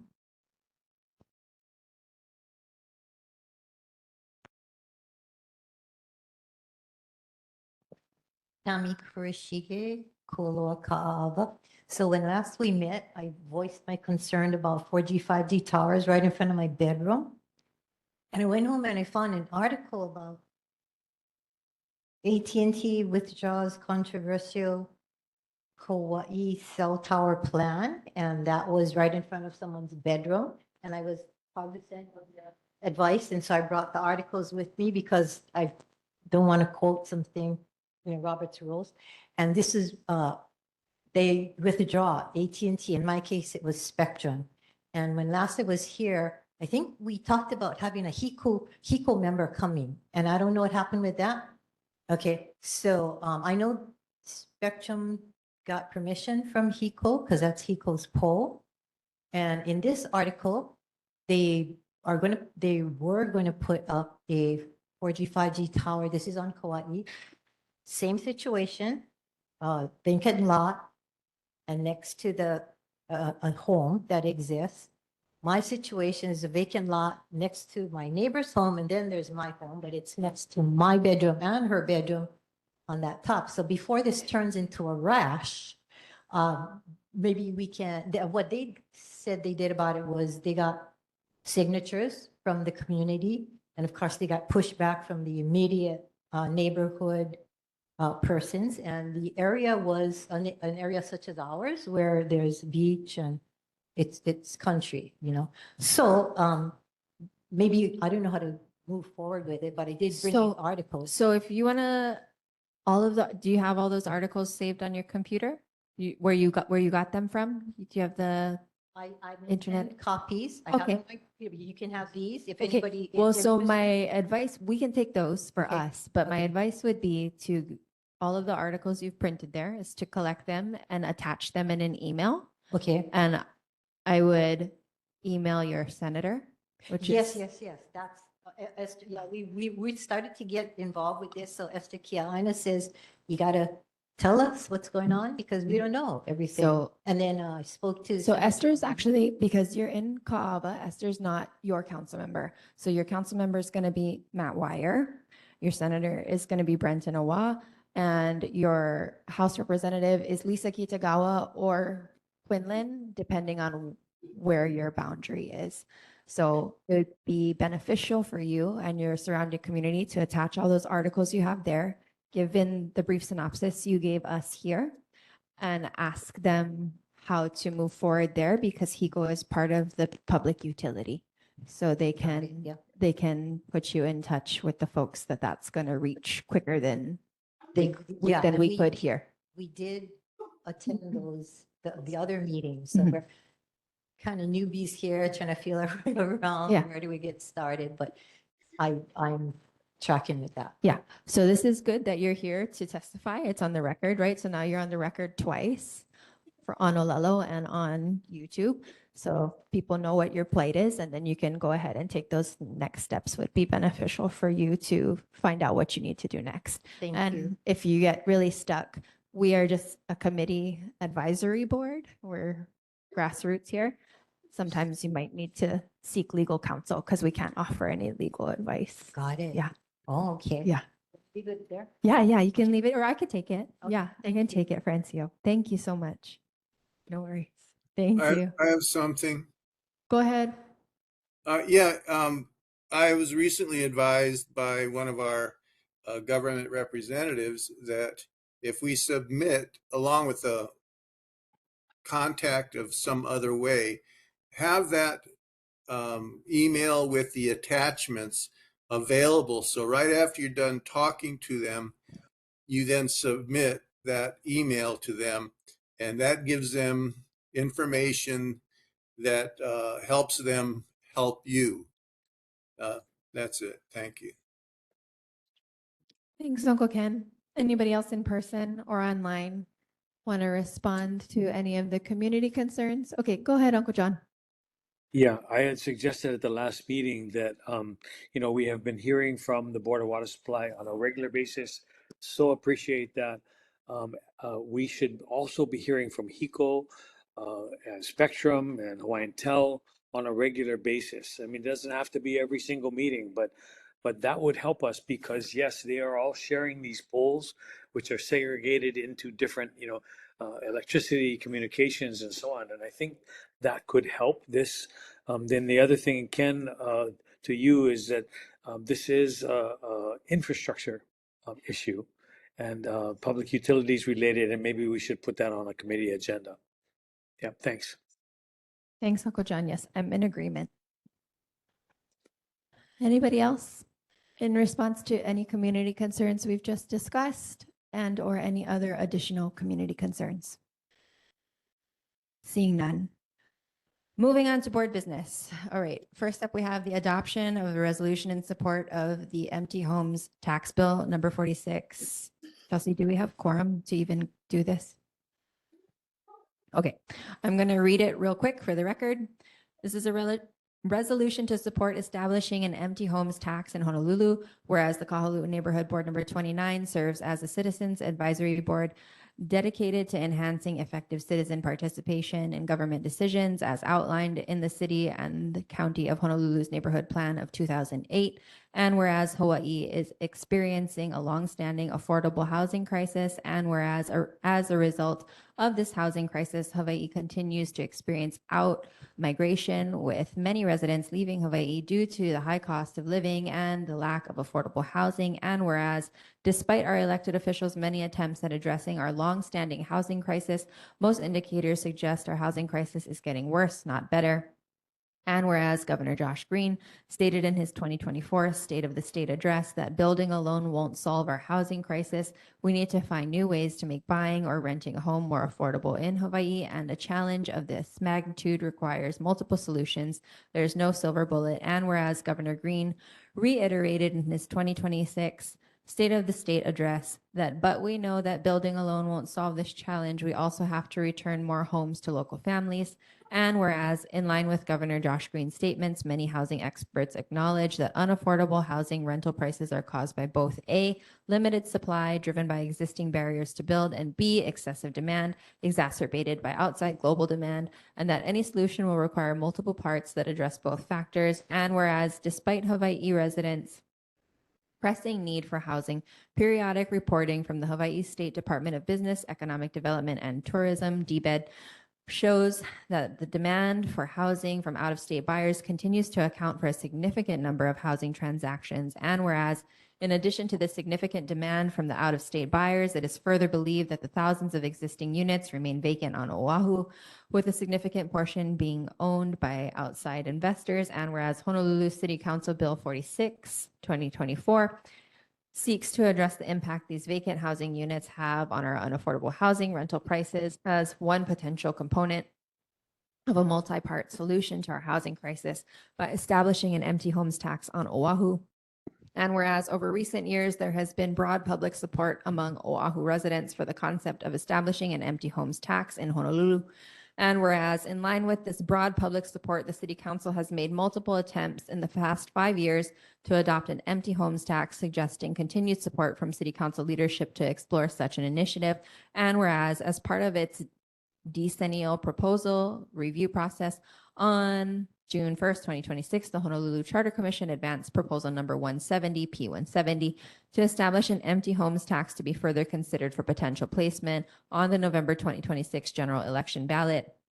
And whereas an empty homes tax being proposed in Bill 46, 2024, or P170, could have the following impacts: discouraging out-of-state demand and investor speculation on our housing units, including the practice of purchasing housing units and keeping them vacant while taking advantage of low property taxes and high appreciation potential, returning vacant units back to the residential rental housing market by incentivizing property owners to rent or sell to local residents, generating revenue for local governments to support the construction of affordable housing. And whereas the current version of Bill 46, 2024 includes various exemptions to mitigate potential harms to local residents who may have a valid reason for owning additional housing units they need to leave vacant. And whereas as of the current date, 8 Oahu neighborhood boards have adopted a resolution in support of establishing an empty homes tax in Honolulu, including 1, Downtown Chinatown Neighborhood Board number 13, circa September 2024. 2, Makakilo Kapolei Honokaihale Neighborhood Board number 34, October 2024. Number 3, Ala Moana Kaka'ako Neighborhood Board number 11, November 2024. Number 4, Pearl City Neighborhood Board number 21, November 2024. Number 5, Makali Mo'ili'ili Neighborhood Board number 8, March 2025. Number 6, Makiki Lower Punch Bowl Tantalus Neighborhood Board number 10, April 2025. Number 7, Mililani Mauka Launani Valley Neighborhood Board number 35, September 2025. And lastly, 8, Kailua Neighborhood Board number 31, circa February 2026. Ooh, bear with me, guys. We're almost here. And whereas while an empty homes tax will not by itself resolve the housing crisis, it represents a crucial part of a broader strategy to address our affordable housing crisis now. Therefore, be it resolved that the Kahalu'u Neighborhood Board number 29 stands in solidarity with other Oahu neighborhood boards that have adopted resolutions in support of establishing an empty homes tax in Honolulu, and supports the intent and objectives of the current drafts of Honolulu City Council Bill 46, circa 2024, and Honolulu Charter Commission Proposal number 170, and be it further resolved that the Kahalu'u Neighborhood Board number 29 urges the Honolulu City Council, the Honolulu Charter Commission, and the Mayor of the City and County of Honolulu and related administrative departments to support establishing an empty homes tax in Honolulu as one potential component of a multi-part solution to our housing crisis, and be it further resolved that copies of this resolution be transmitted to the Mayor of the City and County of Honolulu, the Honolulu City Council members, and Honolulu City Clerk for related communications on Bill 46, 2024. The Honolulu Charter Commission members and staff to be posted as public testimony for proposal number 170 and all neighborhood boards. Go ahead, Uncle Dan. We are now in discussion. So who's going to do it? Kalawai. The problem with the legislation is that it lacks any analysis. There's no reason to believe that raising a tax on somebody who's a speculator is going to have any relationship to putting people who need homes into houses. So no legislative analysis took place. And the big question is, who is going to do it? When I read that, I thought, only the real property appraisers themselves who walk the neighborhoods are going to know whose houses are empty and how long they've been empty and who's in them. So what has to happen here, which almost never happens with our city council, is they have to sit down and figure out who's going to do what they're suggesting. Because the way this is presented is excellent, but it lacks analysis. There's no necessary connection between the tax and solving the problem. They haven't proven it. They haven't shown us any other jurisdictions. You know, there's a lot of material about Vancouver from 10 years ago. They did pretty much the same thing, but none of it's cited. So this is all, you know, I don't know. I'm absolutely in favor of using empty housing for people who need it, but there's just no connection between this action and the result that you're looking for. Sounds good. Any other discussion? From who? What would your suggestion be, Uncle Dan? Like, who would you want to do it? Like, in your mind, which department is? So our question would be, why should we support a quote unquote sort of stupid resolution? Right? That's the only question that's here. Maybe I'm willing to listen to anybody's argument that they can show, but what's happening now is you have real property appraisers and they go out into the community and they value the properties every year and they do a wonderful job and they know who's living there and who the speculators are, and, you know, who's from out of town. But for somebody who buys a, you know, a couple $1 million home, how is the tax going to relate to putting homeless people into housing? I don't get it. It doesn't change the market conditions. It's still incredibly profitable for someone to come here and buy a house and hold it empty and wait for its value to go up, because the values, as you know, just keep right on going up. So for everybody else, for the recipients of this tax, it's just going to be a cost of doing business. And I don't understand how it's going to be enforced. And when the city council makes rules, or when we, you know, make resolutions to do stuff that can't be done by anyone or without any plan, you know, that's why people get frustrated with government. Thanks, Uncle Dan. I'm going to go to Ross online. Ross, you had your hand up. Mahalo, Vice Chair. No, mahalo for the discussion. Just to introduce myself, I'm a volunteer advocate. I'm also a part of the Downtown Chinatown Neighborhood Board.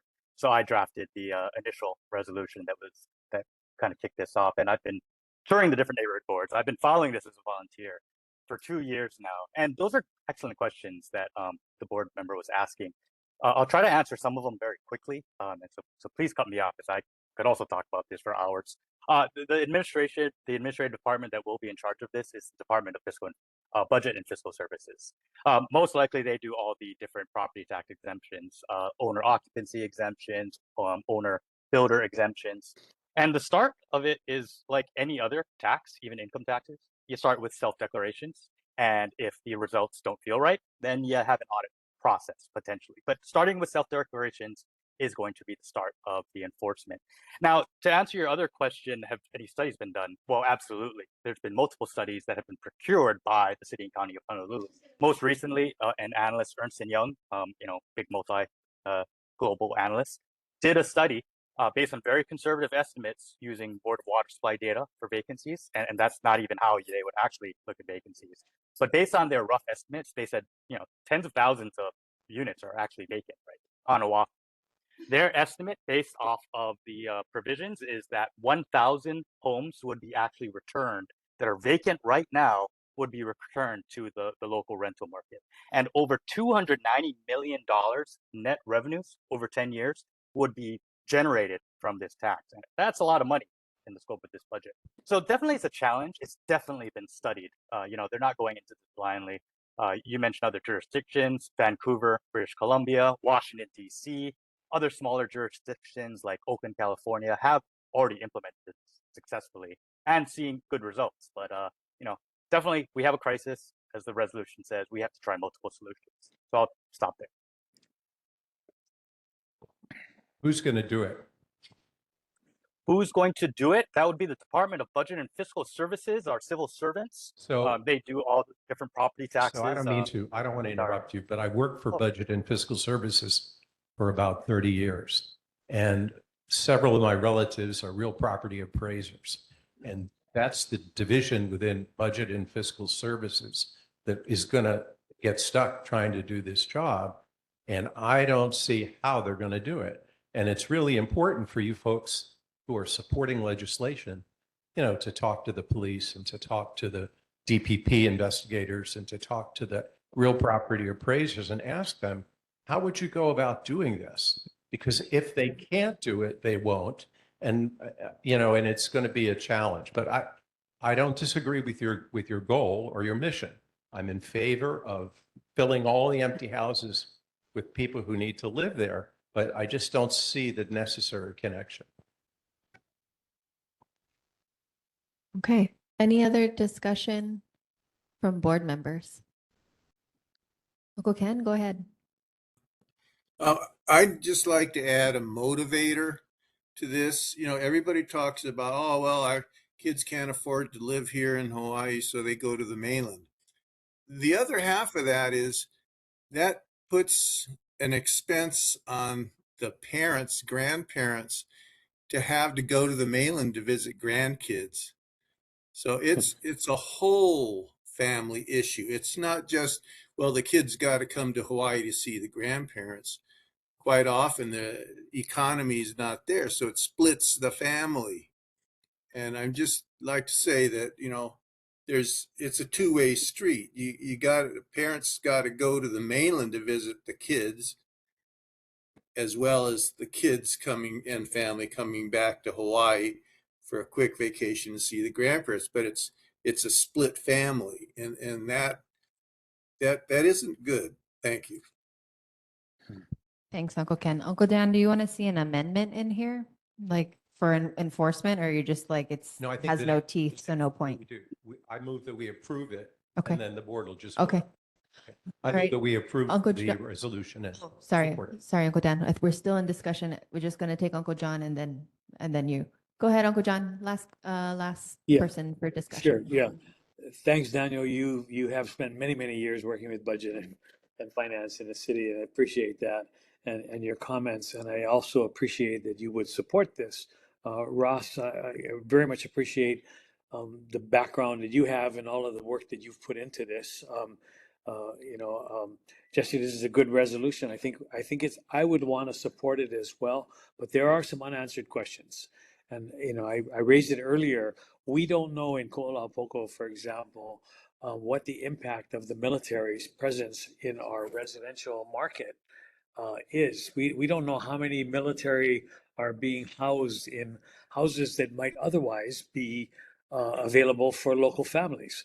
And I think that's important information. So the exemption that's allowed for in this resolution, that's a big concern, the military exemption in particular.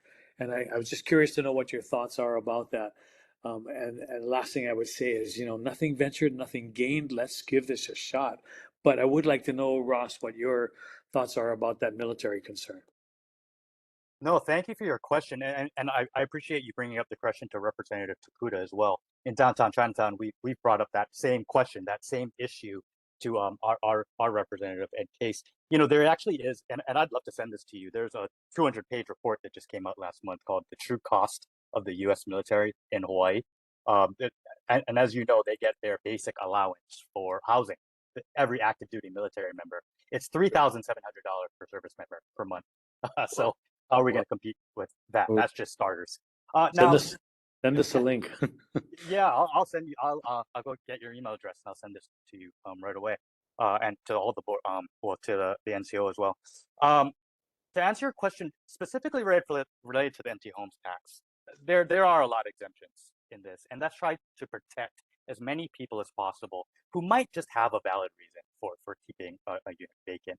Now, the other issues you're talking about, specifically the military, that's something that we have to address as well. We have to attack this from multiple angles. So one idea that I think a lot of us have been proposing and looking to Governor Green to do is, hey, in the context of these large military lease renewals, maybe one of the stipulations is military, you have to build affordable housing for all of Hawaii. So we can handle it in different ways, different silos. It's a huge problem that's been building up for decades and decades and decades. But I'm with you on a lot of your thoughts. Yeah, thanks. Uncle Ken, you had something for discussion or? Yes, about the military housing. how much military housing is vacant that the public cannot rent because these servicemen and women are living in the affordable housing or unaffordable housing on the economy. That's what it's called when military live in public sector. It's on the economy. So how many military units are not being occupied as a result of this stipend for them to pay for the rents and other costs? So find that out. It'll be useful. Mm-hmm. Okay, thanks, Uncle Ken. Okay, Uncle John, go ahead. Oh no, sorry, I'm done.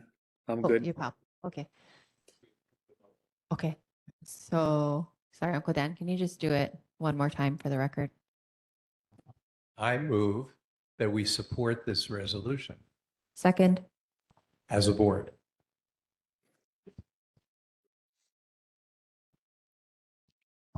All in favor? All Aye. opposed? Any abstentions? All right. Are we moving? So we're approving it as is in its current form? Okay. I will send this to Chair Spencer for signature and the resolution is passed.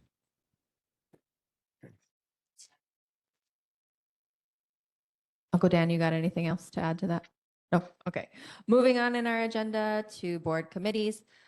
So the neighborhood plan 2-14-124, our committees need to have members and meeting dates published if we are going to have a meeting. So this goes to your question earlier, Uncle John.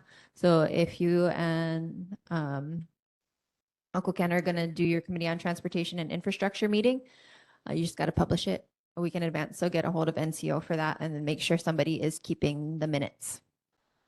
Okay. So just to reiterate the committees that we do have, we have Committee on Legislation, which is me, and no one has joined me yet, so I have not posted any meetings. Committee on Budget and Finance, Uncle Dan, anybody join you yet? I've met with a number of our neighbors. Okay. And the general sense is that this board needs to do some positive things, that it's 100% or 99% involved in answering questions and pilikia arguments, right?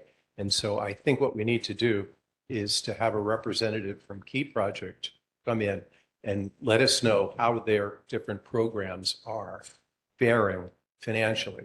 And if they need help, to help them help get the word out to the community. If the Kapuna breakfast doesn't have enough, money to run, or if the food bank doesn't have enough food, what is it that the neighborhood board can do in a positive way to support that program? And so basically what I'm doing is I'm just going around the neighborhood and asking people, what is it that we can do together as a community, blue and green or blue and red, because we're heading into an election. And one thing that this board can do is to convey to people the importance of democracy, blah, blah, blah, et cetera. And the way to do that is to be a little bit more positive. I think people come here with basically, with complaints, problems, and it's not fair to you. And it's really not the entire business of the board to deal with trouble. So I'm suggesting, and I will suggest, things that we can support, and we're the legislators in a sense, because we're going to put the resolutions together. So we'd like to start with a representative of the Key Project, just to know. Some outreach. Yeah, how their programs are doing, because we have a long period of time, with Okay. economic problems, and how can we help? When you've gone around to the neighbors, has anyone wanted to join your committee or any other committees? No one's wanted to jump on board to civically engage? Okay. All right. Well, so we'll talk more about outreach with Key, what they need financially.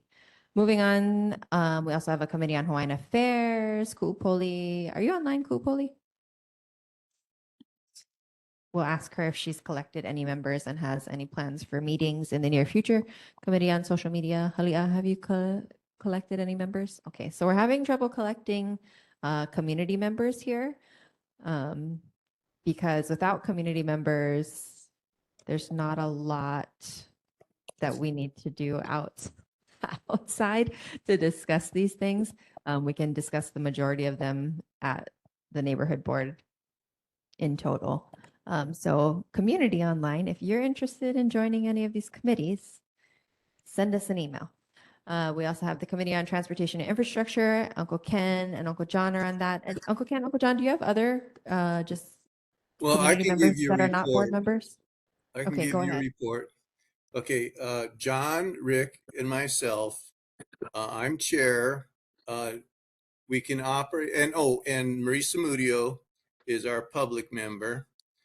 And if she wants to bring others in with her, that's her kuleana. We are more than accepting. And we are capable of operating with separate special meetings as John's representing and without. Okay. Now, obviously, there's 3 board members.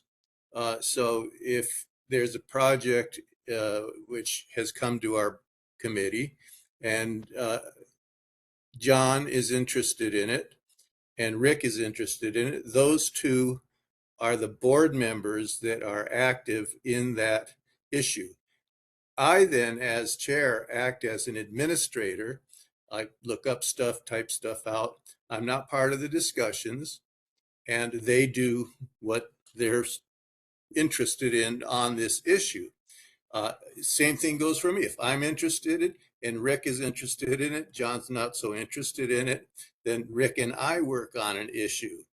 Then as now that John's been proposing that we have this DTS DOT meeting, all 3 of us are interested in it. So we may have to have a larger meeting. And so that's what we're going to be working on now, because it is a very important for our community that DTS and DOT get on the same page with the community. So anyway, that's how our committee has been operating for years. We have had public meeting at least once in the past. And anyway, that's how our committee operates. I appreciate that. I don't know how feasible this is, and I appreciate you guys staying within the sunshine law. As long as you're not having discussions on how you plan to vote on a potential agenda item, theoretically you're in the clear. But I would suggest, for full transparency, if one of you could bow out of that meeting, considering that we more than likely will have this on the agenda in the near future, that would probably be best case scenario. NCO, you got something to say about that? Right, but they can't make, yeah. So as long as you guys aren't making decisions on how to vote and what we're doing, then you're okay. Right. That's but- what, when I'm an administrator, or So are you- John's just not So I guess, involved. well, that's my question, Uncle Ken, because you just had said that all 3 of you are interested in it. So are you going to be the admin for that meeting, and you're just going to purely be administrative for this DOT meeting? Yes, either absent or just taking notes, secretary kind of a thing. If you have a meeting, the secretary don't vote. Okay, You know? sounds good. Sounds good. I think we're good on that then, NCO. Okay. Anything else, Uncle Ken, Uncle John, that you want to like chat about before you guys have that meeting? Yeah, real quick, I think the goal with the neighborhood board, whether it's committee or the board itself, is to develop information that will help us fully address an issue. So if we kind of keep that in mind, that's a good guide. Thanks, Uncle John. Uncle Ken, so you good? You good on your getting with NCO for your agenda and everything?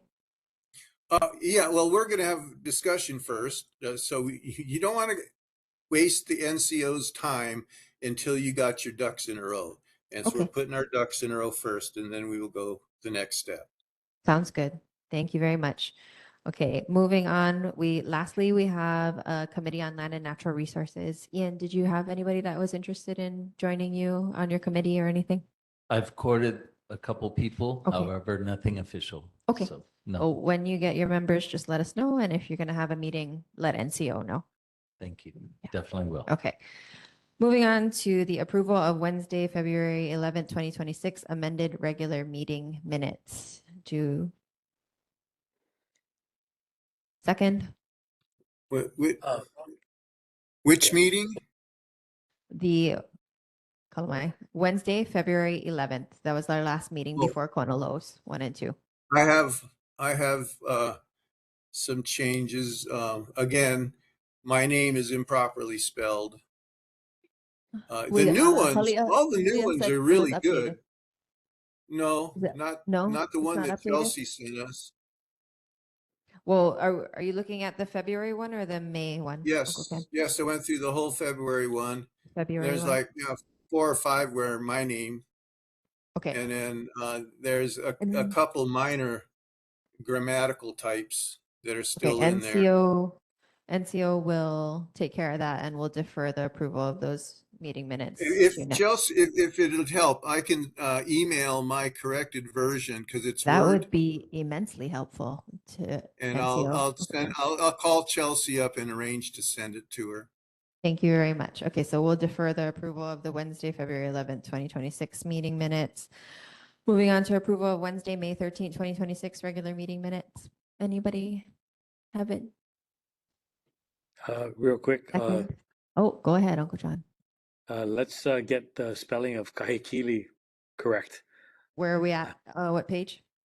I don't have any idea. It's all throughout the agenda. Kahekili, not This is Kahiki. in, I'm pretty in May? sure. I think so. Sorry, there's Yeah. so many pages here. Yeah, and I'll do the same like Ken. I'm gonna go through. Okay, send appreciate you- that. Yeah. Alrighty, so then we will defer approving those meeting minutes as well when we get those corrections in. Does anybody have any other like non-spelling error corrections? Any issues with the way things were logged? Okay. All right. Yes. So if you folks have those corrections, you can send them to NCO and we will take action on them in July. Lastly, we have sub-district reports. I'm just going to go number 1, sub 1. What you Nothing got? special. Nothing special to report, Ian. Okay. Sub 2. Sorry, can I add to that? Yeah, go ahead, Ian. Sorry, Ken, I know we got cut off in talking. Just to make the statement that the mirror on Johnson Road is still loose and very dangerous for everybody going in and out of that road. So we're just going to work some more to get that fixed as soon as possible. So I'll take that training any day. Who to call? Thank you. Can I add something too? Yeah, go ahead. You know, we've referred to. I forget what might have been in the minutes, but the reference to Coral Kingdom as a resilience hub. I don't think any of us were talking about that being a resilience hub. The resilience hub in our area primarily would be Key Project. But what is being talked about and has been discussed between us and folks like Dr. Ireland is the idea of locating ambulance first responders in at that site, and I think they're looking at that. So if we just have that clear in our heads, we're not looking at a resilience hub per se. That's not a convenient place for it, but for a first responder site, ambulance and so on, to be able to head north and catch the coastline on down the coast, it would be great. Yeah. Mahalo, Uncle John. I support that. Yeah, I support that because the amount of space there is so much that a lot can be done with the ambulance and fire trucks in that area. It could be a major first responder service. Yeah, absolutely. I think we're all in agreement that having EMTs in our rural community, the more the merrier. So yeah, we'll just look to that in the future. Anything else for one that your Uncle John can think of that is we haven't gone over yet? I'm sorry, Summer, are you past the community time? It is, but if she has something that's pertinent to one, she can go ahead. Summer, did you want to mention anything? There's just again the issues of cars going fast on a 15-mile-an-hour one-lane country road, especially coming in and out. So, Yeah, um, so sorry. I totally missed that part about community concerns. No, no worries. Go ahead, Summer. One We're of in the your concerns sub-district. was about the mirror on the top of Johnson Road and the fact that it is broken, but also the fact that every time, thankfully, it does get fixed usually pretty quickly, but it gets broken again probably within like the same week of it getting fixed. But so the issue with that is more, I think the mirror itself has to be set back like a foot or two farther away from the road. And I'll be sending an email to HDOT as well and trying to follow up with that because I think it's kind of more than just replacing the mirror. I think the infrastructure that's in place for the mirror is just not in a good place. And then the other issue was about possibly having signage at the top of Johnson Road because we have in the last few years had a huge influx in just visitor traffic down our street. And a lot of times it's just people turning around at the top of Johnson Road into Kamehameha Highway.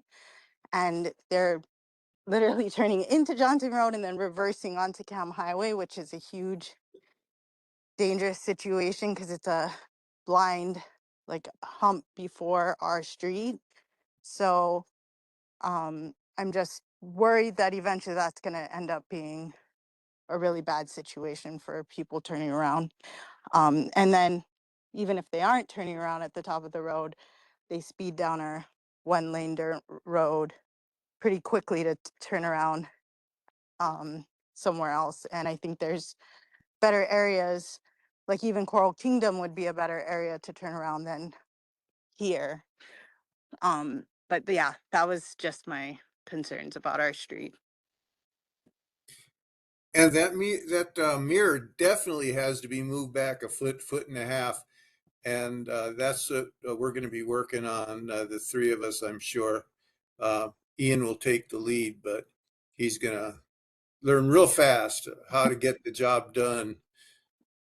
Yeah, I think the bus stop being right there is kind of an issue too, because the bus stop is like right before the mirror. And I think it's usually the bus or tour vans that hit that mirror. And right now, at least the mirror isn't shattered, but it's just swinging in the wind. So you kind of have to wait till it swings the right way for you to turn off our road. But Okay, well, we got to get on it. thank Well, you. Summer, maybe you should, when Uncle Ken and them have their infrastructure and transportation meeting, maybe you should attend and maybe they can kind of get that moving. Yeah, Great idea. totally. And I also did call HDOT and got a direct email about that too, just about the issues on our street. So I'm going to be sending an email. Thanks, Summer. Good. Ian, you Thank got you. something else? You're absolutely right. And just to mention it, yeah, there's been upwards of 90 accidents on the intersection of Kamehameha Highway and Johnson Road in a matter of 30 years. And that blind hump she's talking about at the top of the hill where the street, adjacent to the street entrance is very dangerous. When I first came on this board, Ken had an actual warning sign, a T sign put up on the road to get people to slow down. Anything else we can do would be great to help. But thank you, Summer, for bringing up those concerns. We'll get in touch and make sure we get a move on, as Ken said. Thanks, Summer. Anything else for one, Member Masterson or Uncle John? Me, please. None for me. Okay. All right. I'm going to move on to Subdistrict 2, which is me. And I don't see Uncle John, Uncle Rick, and yeah, okay. It's just me. I have nothing other than what we've already discussed. Moving on to Sub 3. Tony, are you on there still? Did Maurice Samudio want to say something? Yeah. But Marie, are you in one, Marie? Yeah, No. Ken. Oh, okay. Go ahead. Sorry, Marie. Well, it was in reference to what Ken and John were talking about, a resilience hub and something about ambulances and something about this and I wanted a little bit more information about that. This is something that they both should know. You all should know I've been involved in for a number of years. And what are you talking about? What Well, was this really, place? really quick, Marie. The Yeah. Dr. Ireland they had Okay. proposed the idea of locating ambulance at Waikane, and Waikane. his major concern was trying to make sure that that an ambulance got located where in an area that would be able to respond more north of us as opposed to getting pulled towards Kaneohe and so on. We had a meeting out there at Waikane Valley Road. Had a conversation about the property they were looking at, which was under city control. And they ended up taking on a portion of that property, that 500 acres on the Mauka side of Kamehameha Highway. But he also agreed to go take a look at Coral Kingdom at the time. Coral Kingdom, they've been talking about selling that. And so that was our recommendation. And so I'm pretty sure they are continuing to discuss with the landowner that possibility. And that would be an excellent site. So that's the essence of it. And the essence of my comment was that's not really where a resilience hub would be located. Right. That's where a first responder site would be located.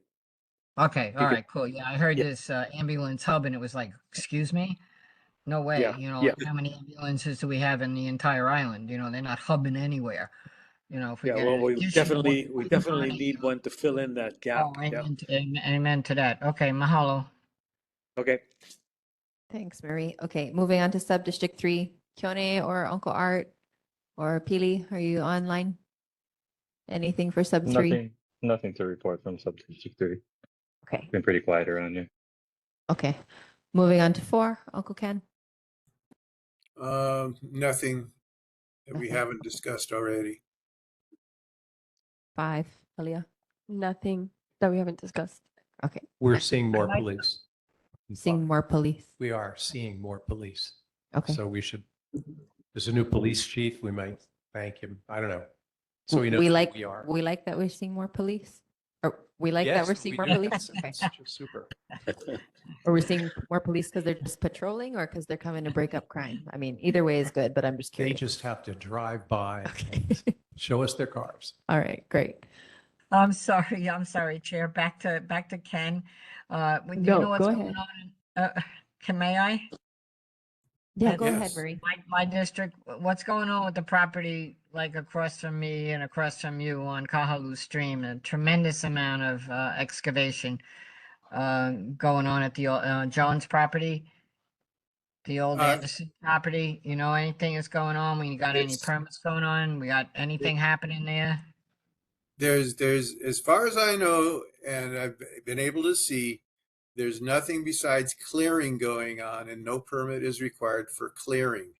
Now, if he starts digging up roots and stuff, then there's issue, because that's grubbing, and that requires a permit. Yeah, you're talking about that before.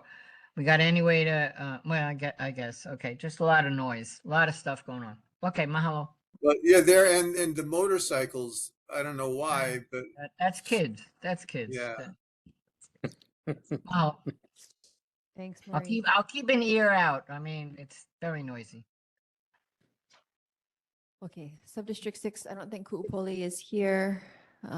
So we don't have a sub-district report for 6. All right, moving on to announcements. Our next regular board meeting is scheduled for Wednesday, July 8th, 2026 at 6 p.m. here at Key Project and on WebEx. We are adjourned at 8:12. Thank you. Oh, you, great. everybody.